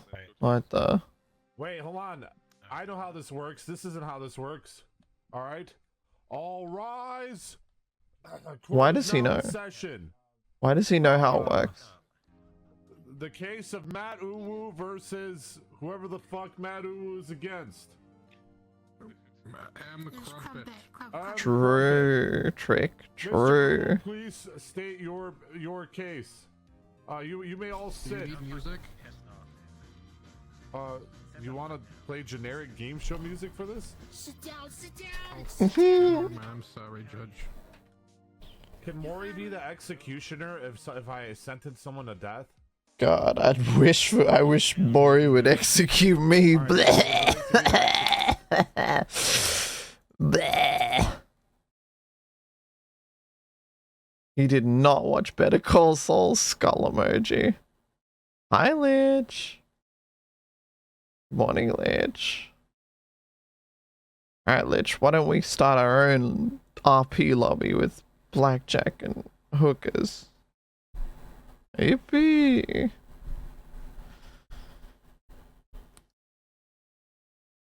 Ayo?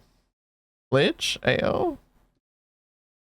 Ayo, Lich, what you doing after stream, girl? Bleh! Bleh! Damn, is that a new model or what? Oh, fuck. I'm such a loser. Why am I doing this? Holy fuck. Bleh! With Riz. New model. The brainworms are multiplying. Squeaks is playing CS? No freaking way. Crip's playing D4. Oh my god. Time to play D4 again. Alright, load up D4. Crip's still playing. Have you seen it? No, you'll have to show me after stream, girl. I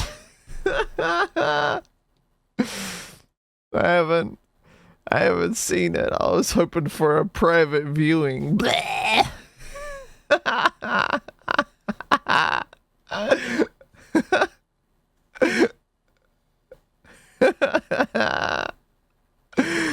Oh, fuck.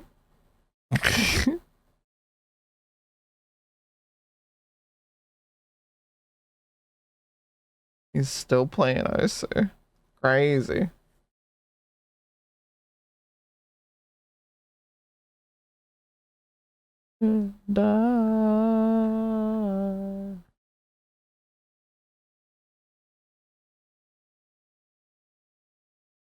What you up to, Lich? You trying to get in the world with me or what? Help me! Help! Help me!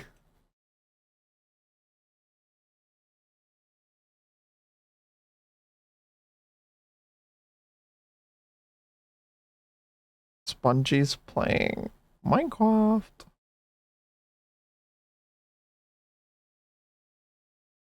Fungi.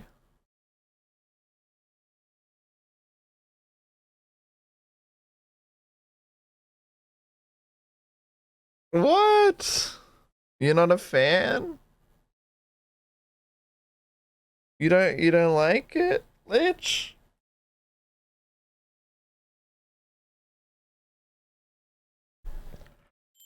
Give it all away.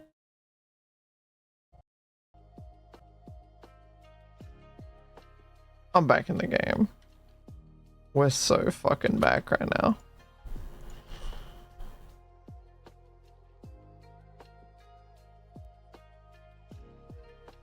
Bleh. I'm so big beefy.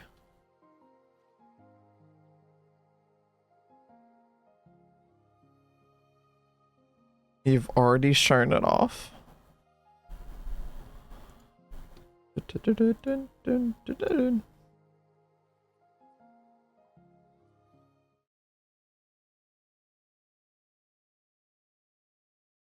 Hi, Silvara. Hi, French Stench. On the way.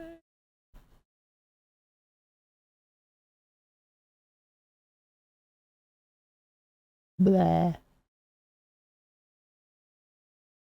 Good morning, Silvara. Good morning.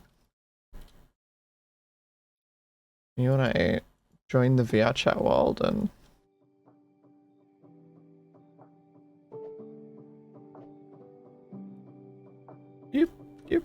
Yep.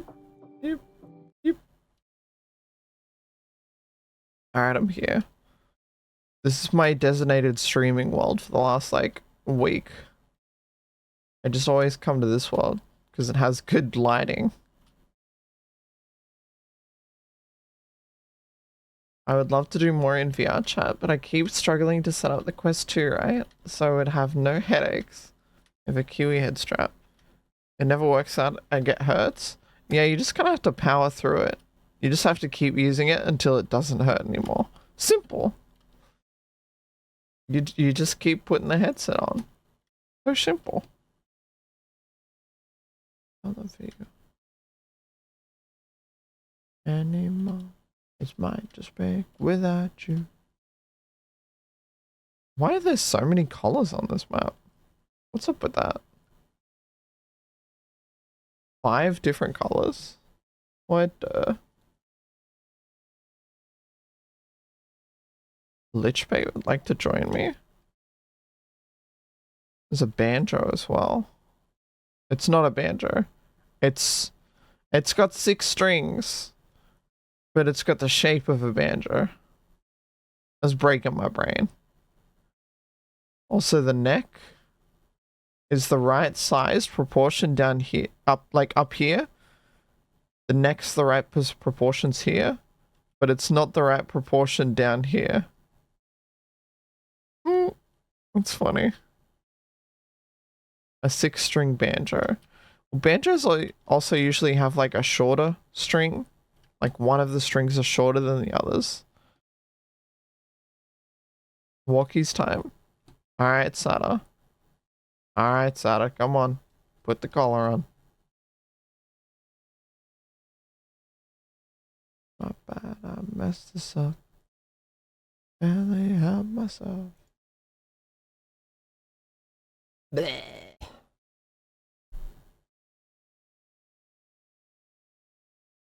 Can you leave this map? No, you can't. I was just like looking at the windows and I was like, can't leave. Pet play counter, 0 days. Okay. It's not a phase, okay, Wasabi. It's a lifestyle, okay? You wouldn't get it. You just wouldn't get it, okay?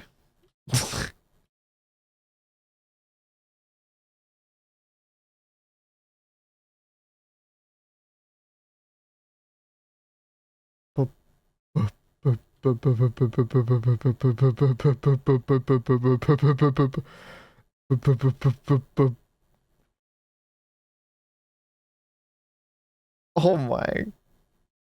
Oh my. That's a shiny new fit, Lich. I think that's a, you know, I like it. It looks you got a little crown too. Is it Bowsette? Oh my god. True. And the giant spikes on too.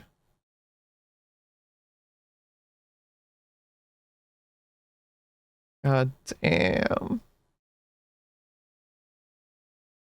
This is a huge W. What are you doing, Aki? What am I doing? How am I doing? I'm like... How are you doing? I'm delusional a little bit. You know, I've been streaming for 2 days straight. You've been getting a rest. You've been sleeping, right? I mean, enough, you know, and I'm sleeping in VR, you know how it is. But it'd be better if I was sleeping next to you. Sorry. Oh, fuck, I'm so sorry. I'm so sorry. I don't know what overcame me. Akiwoo. Be honest. Okay. Are the worms back? The worms are so back right now.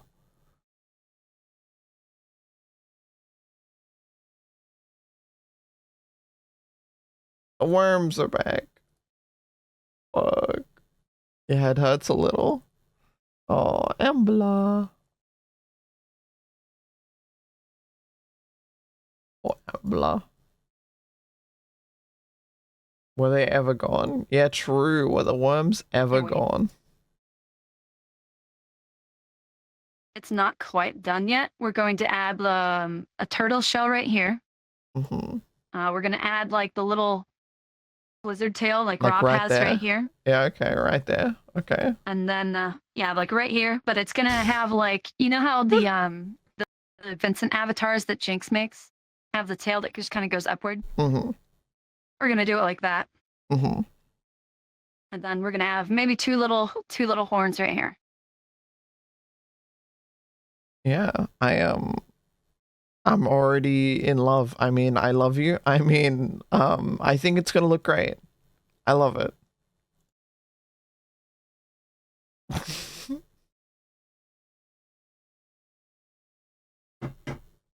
It'll be good. The worms just go to sleep. True. Blah. Yes, Don't worry, I'll show your worms a good time. Blah.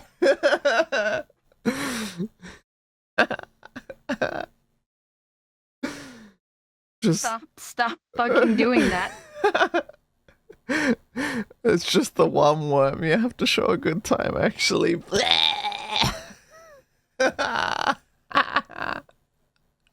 No, Lich! Lich!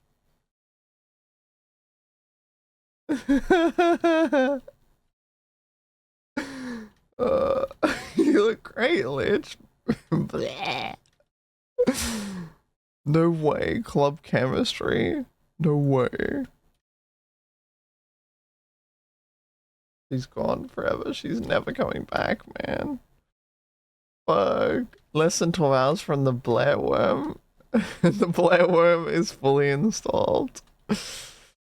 You went too hard on the Riz, Tiz. You think so? Had to go have second shower. Yeah, that makes sense. Yeah, I'm pretty like... It makes sense. 4 Aki, I think you need to go relieve yourself of the worms before exposing yourself to VR chat trans women. Yeah, I'm about to go relieve my worm.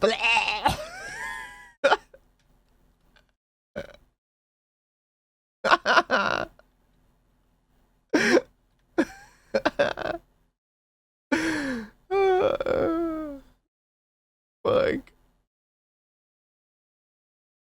I'm shooting worms. Blah.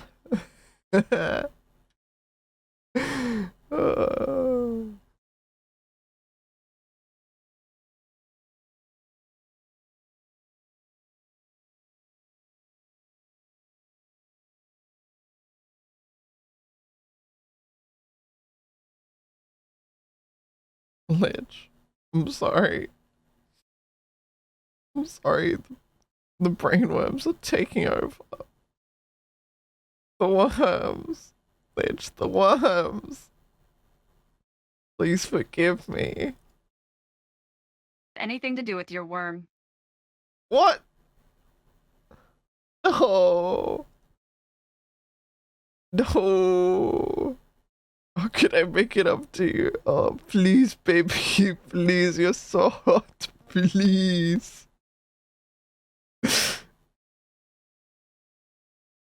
What are you gonna do to make it up to me?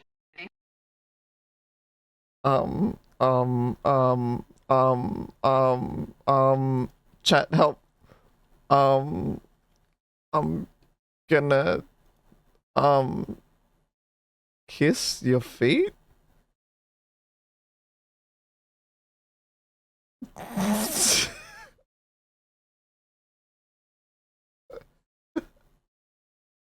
Come on, Aki. I get that 50 times a day.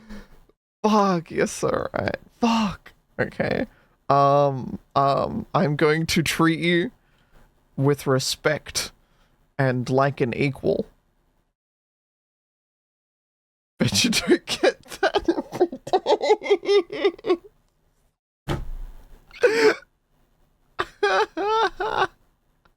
Fuck. Some nice guy?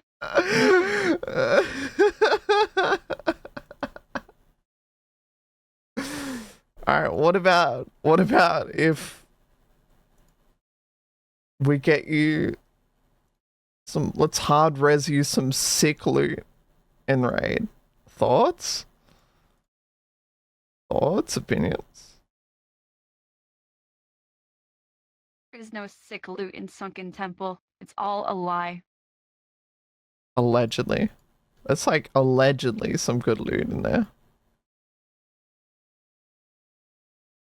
I don't know where. But it's somewhere. Caster, the first word bosses, there isn't even any loot at all for us. It's bullshit. What? You really think they would put no loot in there for you?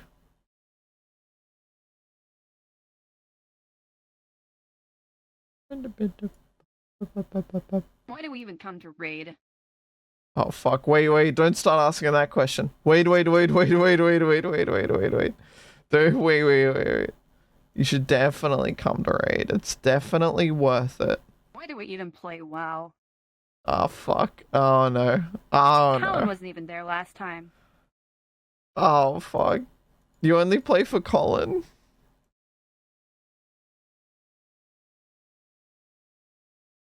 No.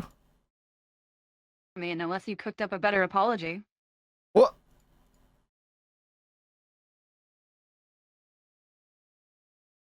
Chat, help me, help, chat, oh fuck, how do I?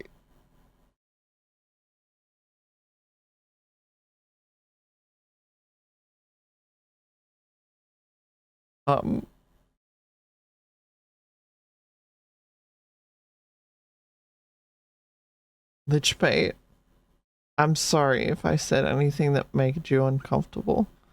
I think highly of you and respect your boundaries. Let's move forward as friends. Sincerely, Akiwoo.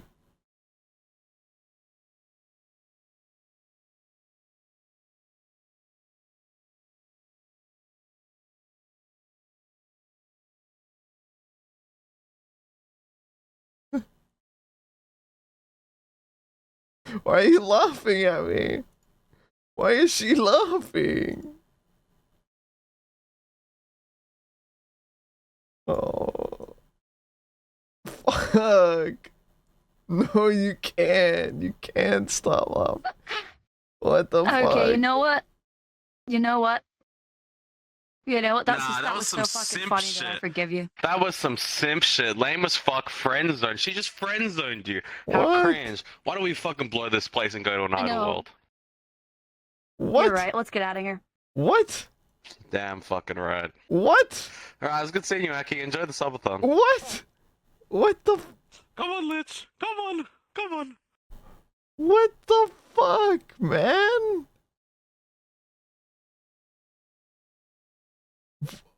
What just happened?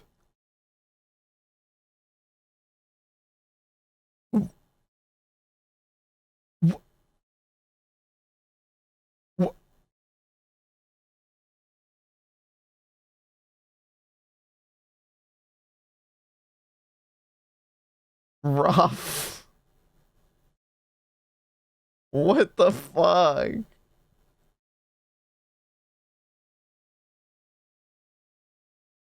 I fucking hate that guy, man. Can't believe I showed that guy VR chat. Fucking hate that guy. What the hell? All in favor of killing Matheson? Say aye.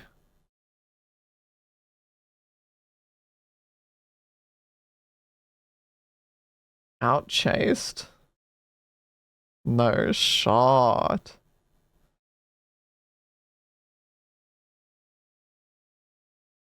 Aye. With hammers? Yippee!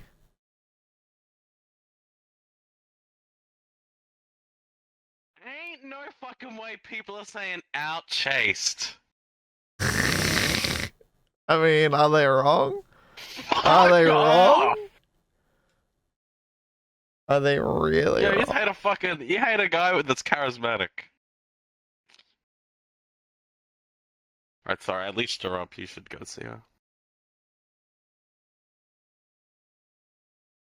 What do I say? All right. So I like. Let me think. Oh, fuck. I don't know. Fuck. Say that you know. A better idle world. And that And then I you start won't leech talking her about up like I NGU. did. No, no, no, no, no, no, Oh, fuck. no, no. Oh. Oh. What is she playing recently? You can talk about Subnautica. Do you know about Subnautica? Hell no.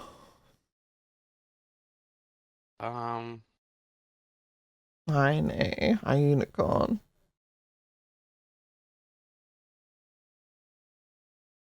Fine, shit. Give NGU a go. See what she says. I was lagging out hard at the house party map the other day. And overwhelmed. Didn't expect to see you there. Were you there, Madison? Oh, that's the person that had the Lich banner. Oh, really? Yeah, I'm pretty sure that was Madison. Was that you, Madison? Lichbait literally joined the world because of your Lich banner. But you had already left.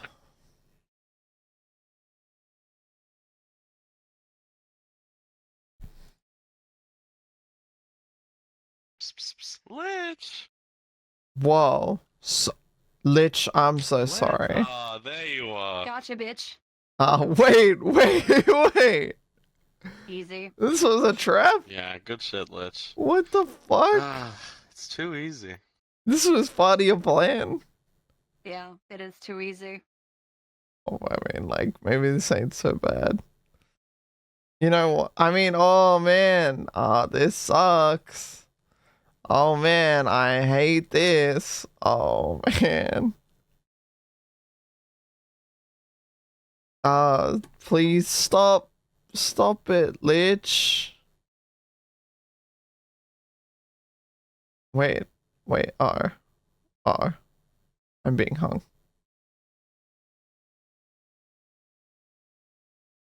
Guys. Guys, I'm stuck to the ceiling. Guys. Hey, looking That's good. crazy.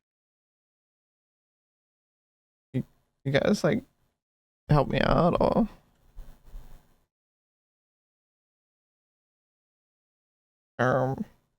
Just taking photos.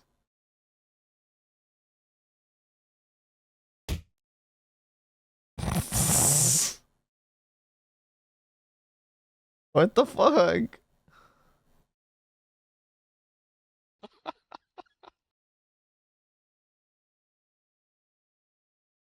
Womp. Yeah, smile, work it. Okay, You I'm look smiling. beautiful. I'm smiling. Cheese. Come on, pose those udders. You know you want it. Let's see that backside. Come on. Woo! Damn. God damn. Yacht. Rob was right. Yacht. Come on. Also, What was that? Yacht. I can't inflict much with an AI voice. You have to understand. Yacht. It's not allowed. I have to be monotone. Shut the fuck up. I'll kill you. As they would say. Please. Now, anyway, now that we have them hanging from the ceiling, maybe we should just turn down the air conditioning, pull out a butcher knife, and chop them up. What do you think? Yeah. I'm thinking I maybe got we put her themmed in by bags. Lichbait. I'm killing myself. Fuck!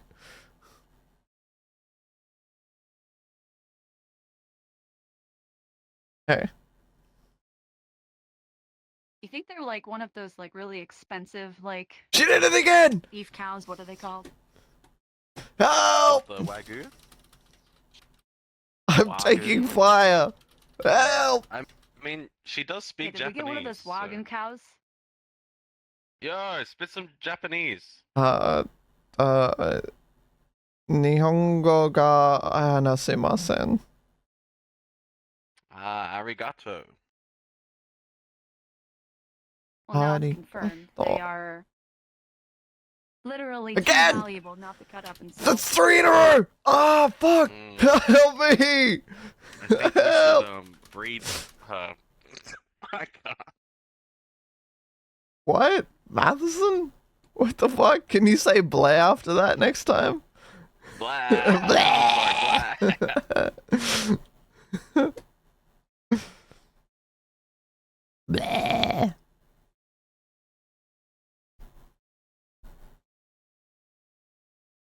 Butting you down, but only because we're breeding you apparently or something. I don't know. Yippee! Yeah, okay, you first. Yeah, you first. You Why first. me? You wanna... Well, you have like prior experience, you know. Come on, I come don't on. know how Hey, this come beast on, works. come on. What? Oh, hi. Hi. Loser breeds first. Sorry. Loser Do the thing. breeds Come on, Reed, first. grab your mirror and you can do it. I don't want to lich. I don't want to. Well, then you lose by default. Have fun, Aki. What the fuck?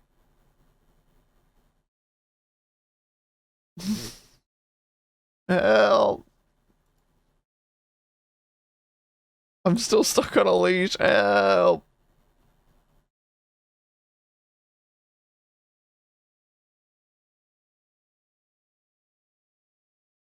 Hi, What are you doing, Lance. babe? What are you doing? Get away from me. Get away from me. See, now you know what it's like to be me. Oh. I do a kickflip over you. What the fuck? That was kind of sick. That was sick. Yeah, she just does a kickflip. You're free, Cal.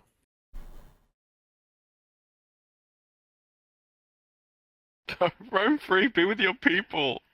I'm sorry. Eats grass. Yes, nice. Yes. I'm just a cow, man. Eats grass. Nom nom. Is that around my neck? Oh yeah, this is your dream come true. Why'd you get down immediately? What's up with that? Hey! Not again. Again? Yeah, you know, me and Lich spend time together sometimes. Is that true? You're really spending time with Isn't that right, babe? Matheson? Isn't that right, babe? Really? Matheson of all people? Really? What do you mean? Definitely not.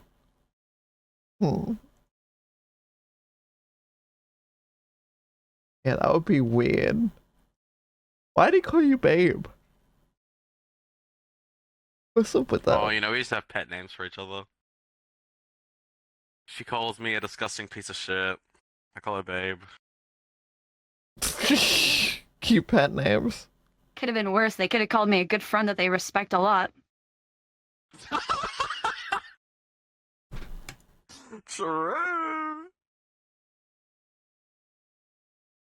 Good one, Lich. Fuck yeah.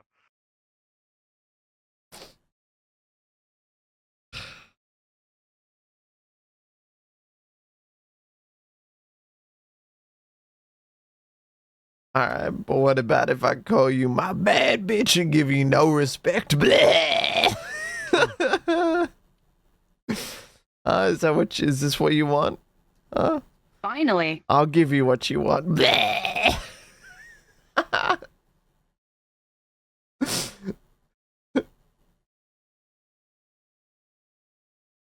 Okay, I hear you. Let's do exactly what you said, but without the last part. Oh, you don't like the bleh? Oh. I fucking hate the blah. It grows on you. It grows on you, okay? No, it doesn't. No, it doesn't. It is a barren wasteland. It's not growing at all. It is inhospitable to life, and nothing is ever going to grow. Okay. Yeah, but I still put my seed in. That was a good one. Thank you. That was a good one. Oh, fuck. Oh. I miss her. Blair is currently 85% of Aki's personality. No. It's more like 90%. I keep yawning. Need caffeine. Bleh.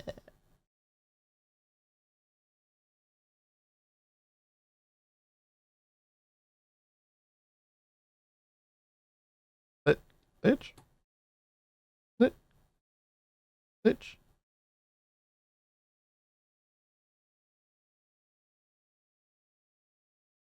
Don't worry, I know what'll cheer you up, baby.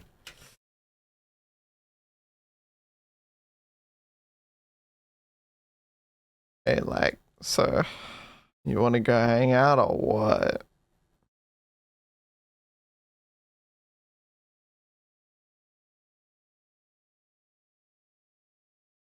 No, just you and me in an idle defense, huh? Just you and me, huh? Just us alone by ourselves in an idle defense world, like last time.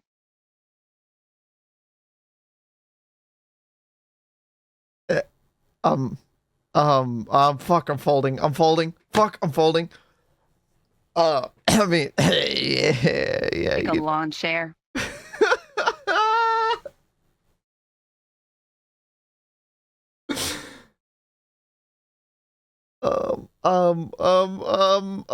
Fuck. Fuck.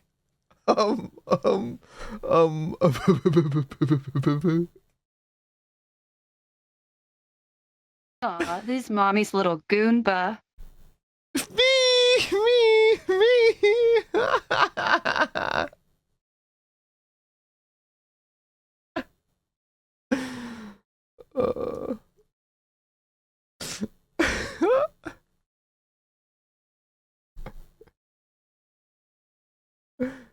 You know how you can have those little, like, avatar pets that follow you around?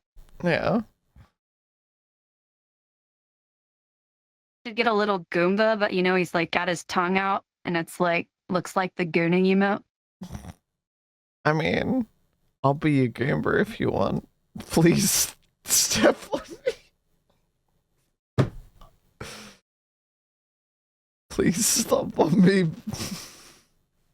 You say blah, I'm gonna fucking kill you. I'm resisting the urge so hard. I'm resisting the urge so hard. I didn't say it. I didn't say it. Get on the floor, idiot. Wait, what if I just mute and say Blair?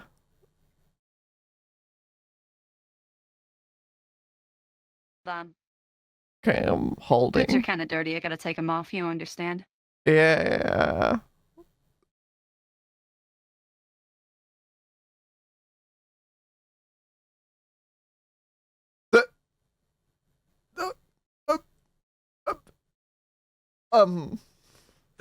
Does this count as like fetish content?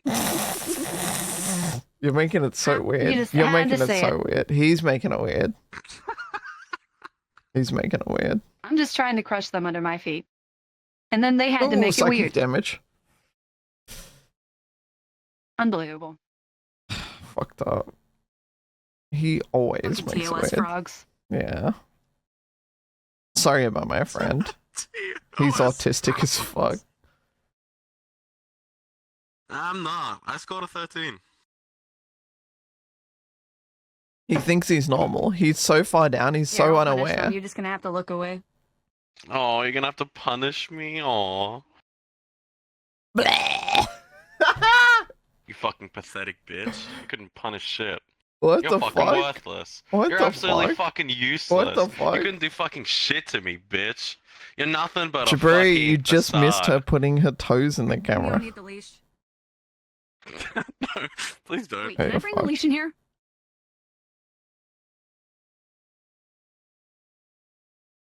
I don't even know if I can bring the leash in here.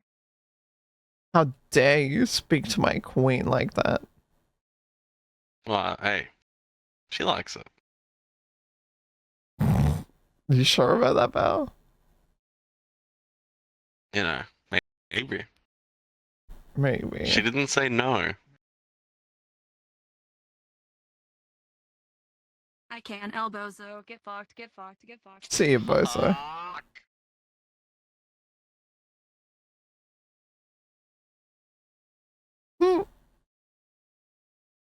Why? Why he do that? I have insane core strength. Anyway, so where were we again? Yo, she want to pick up. Jesus Christ! Holy fuck! What? I'm just body slamming you. Yeah, just body slamming. Yeah.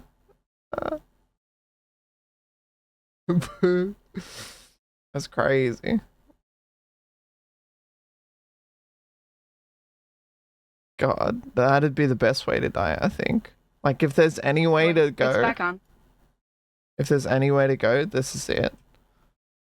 Like, actually just fucking kill me, Lich.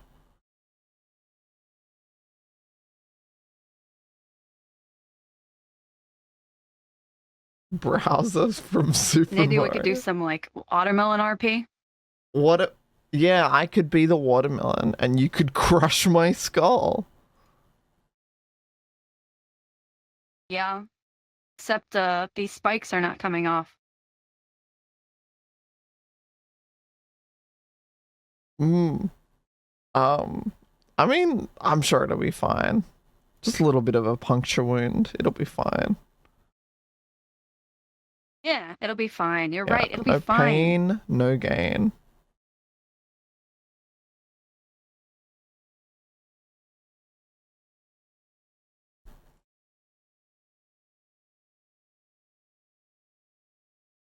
It'll be fine. It'll be fine. Yes, ma'am. It'll be fine, it'll be fine. Me, ouch.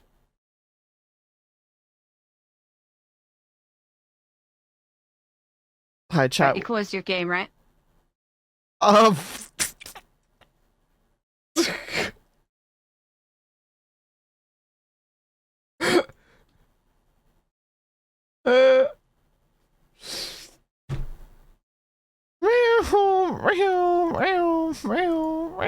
Keep holding like that, what the hell? Aki. What's up? What's up? What's up? That was your chance. You gotta go in. Okay. You got it. Now finish Okay. it up. I'm going in full force.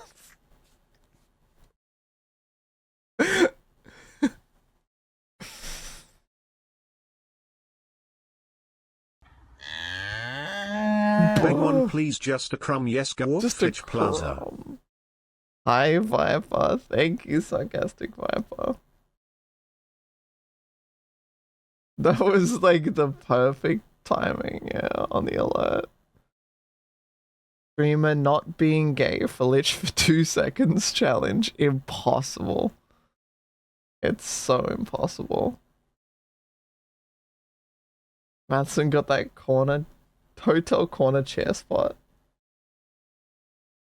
The Amber Matson podcast might be a little longer than an hour today. What do you mean by that? Anyway, Lich, I was thinking about getting in VR.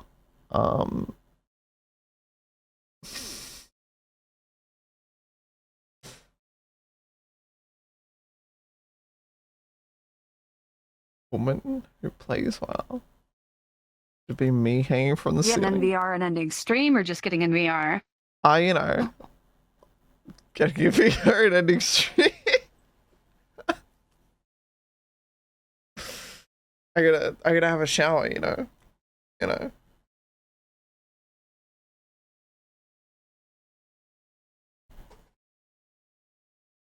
Yeah, you gonna get all cleaned for me?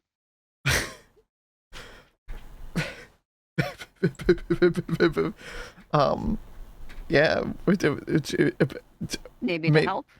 Maybe maybe it'll get a little dirty beforehand. Oh fuck. Oh my god.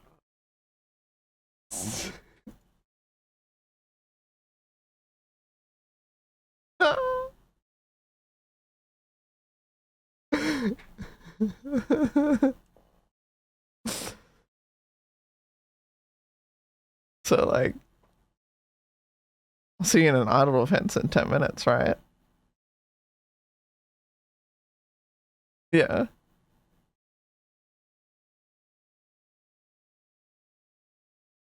I'm down to erect a tower if you want to help. I'll make sure that my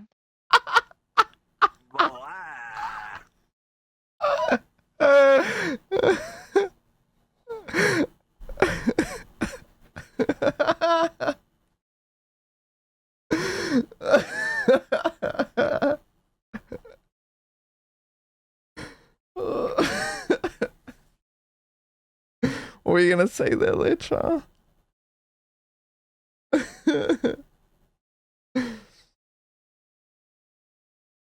Lost it after talking about my erect tower. you outrizzed me.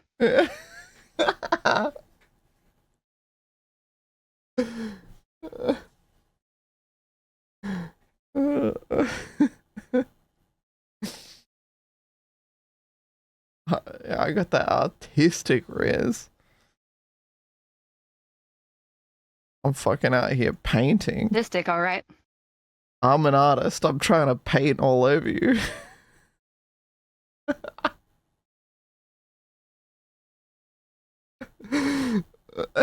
Lifting murder crumpets lines now. Wait, that was a murder crumpet line? I didn't see that guy's stream ever.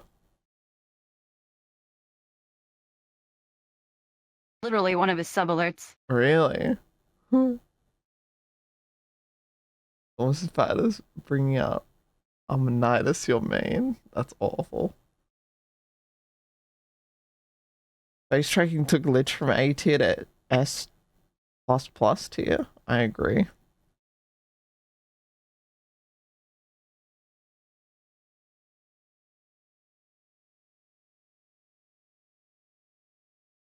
I think Lich is she's one of the good ones, you know.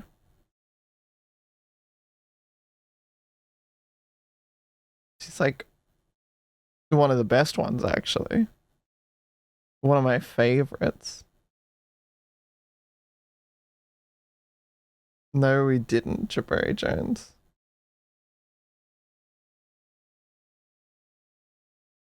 We love Lich. Oh yeah. I love Lich. Shut up, stop it. And I'm not gonna stop loving it.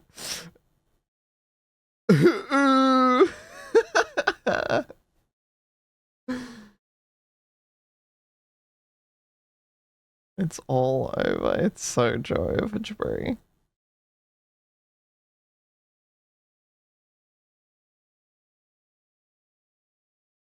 So like, yeah, I'm gonna have to end stream like real soon.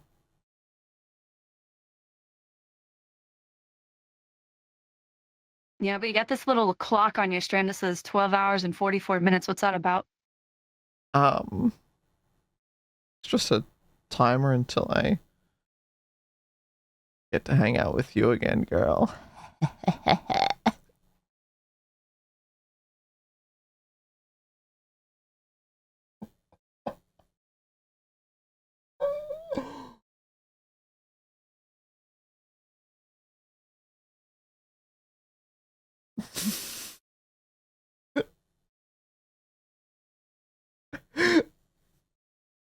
I'm actually gonna be sick. No.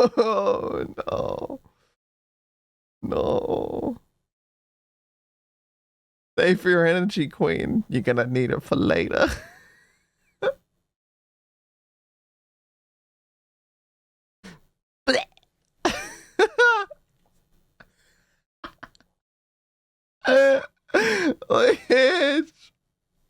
Lich.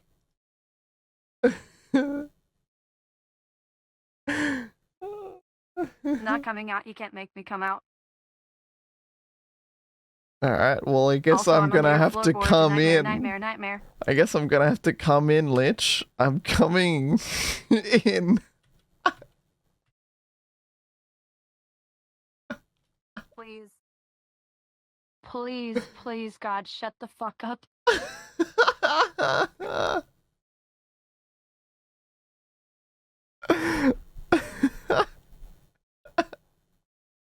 Okay, I'll come out. You just have to promise to stop.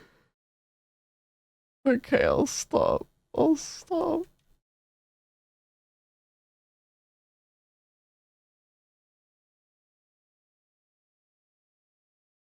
Edge riskivity.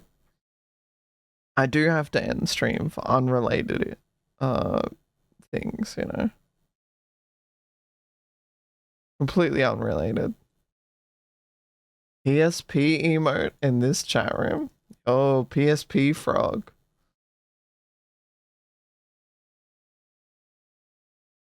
Yo.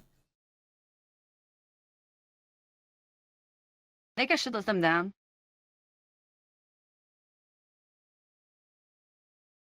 No, he's fine.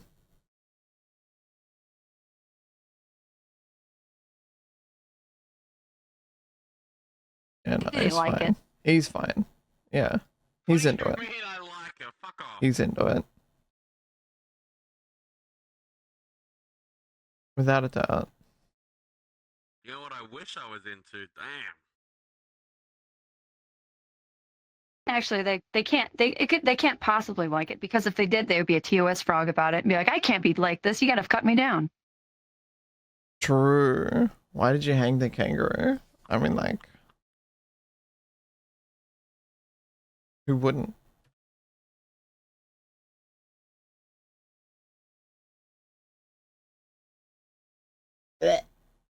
What were the crimes? Enjoying a succulent Chinese meal, of course.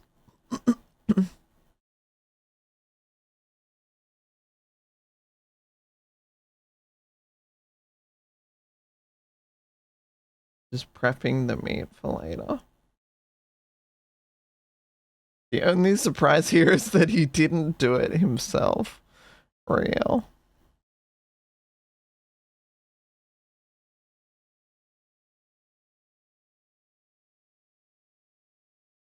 Crimes. It was a kangaroo court. You don't need crimes to be found guilty.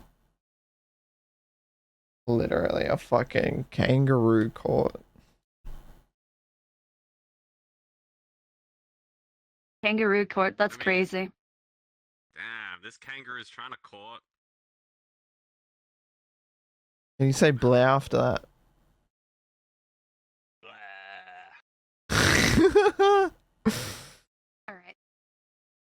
Alright, look at them. I'm dropping them.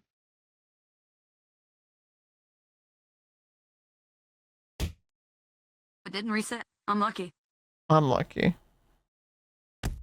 Well, I guess you're like that forever. Turned off colors and hit reset colors, and yet they're still there. I guess it's fate. Weird. It's okay. I'm still here, Queen. Silver Matheson, you're like that forever. I'm all you need, after Lucky all. me. Yeah, I'm just your pet forever, Lich. He's just another pet, you know? Another one. How many people want to be Lich Bait's pet? I mean, I didn't even pay for this shit. I'm trying to be something else, if you know what I mean. Oh, fuck.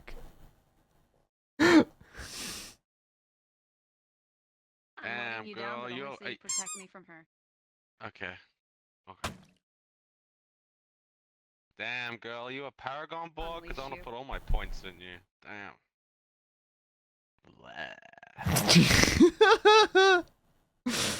Bleh.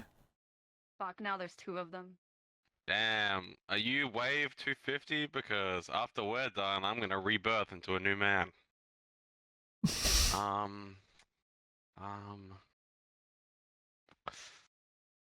What else do I know about The end that of that world? line was, I'm ascending, because I'm ascending. Because I'm ascending! Because I'm ascending. Sure. Fuck. Fucked up. Yeah, what Damn, does are that? you the pool table in that world? Because I want to play with your balls. Bro.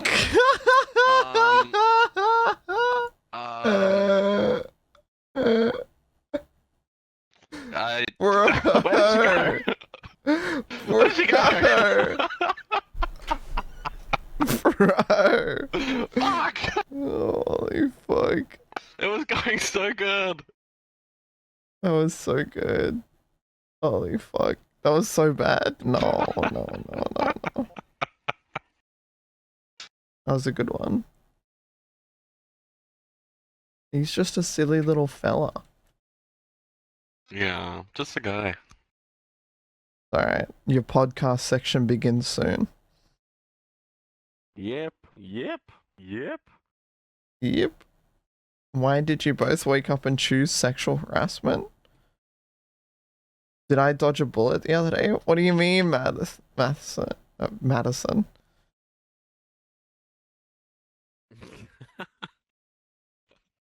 Oh It wait, probably would have been worse, Madison, I'll be honest. because yeah, you were trying to raise up that we were meme. gonna do the thing. Yeah.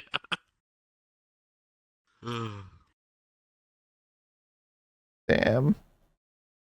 I hope you sit on my pole like that.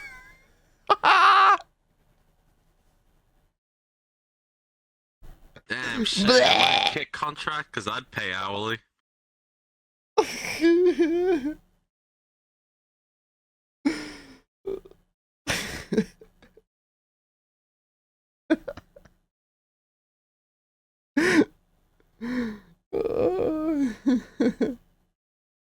Oh. Help, send help. I'm dying. I'm perishing. I think Amber joined, but I'm not sure if she can go through the door as a late joiner. Okay, never mind. They can. Yeah, I think they fixed that. No. Good morning. Good morning. Good morning. Good morning.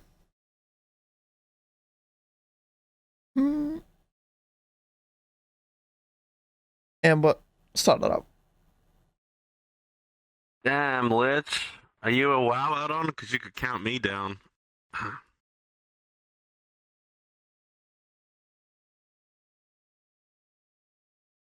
Hey yo, raid's about to start. / pull 10. It's not the only thing I'm pulling, if you know what I mean.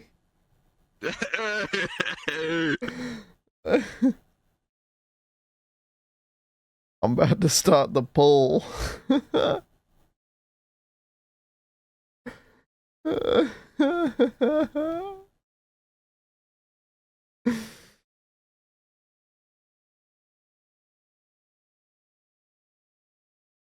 I mean, damn, go you the third and fourth boss in Sunken Temple? Because I want to jump in that hole.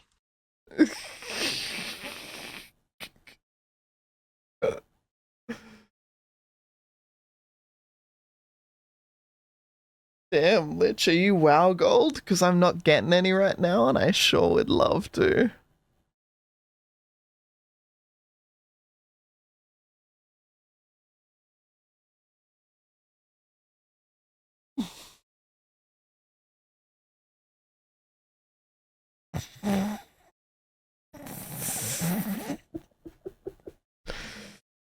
Holy fuck.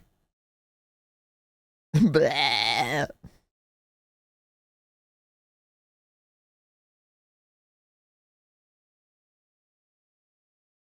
Her soul is departing her body. Are you not enjoying your time, Lich? Because, like, after I end this stream, I can really show you a good time.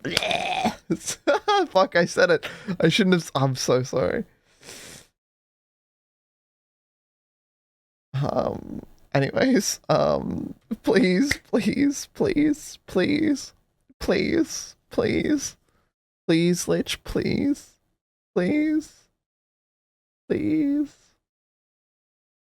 I'm on my hands and knees, I'm begging. I am behind.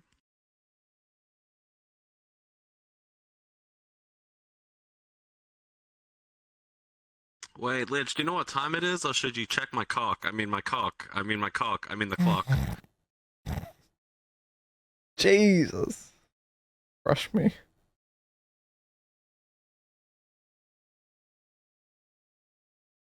Whoa.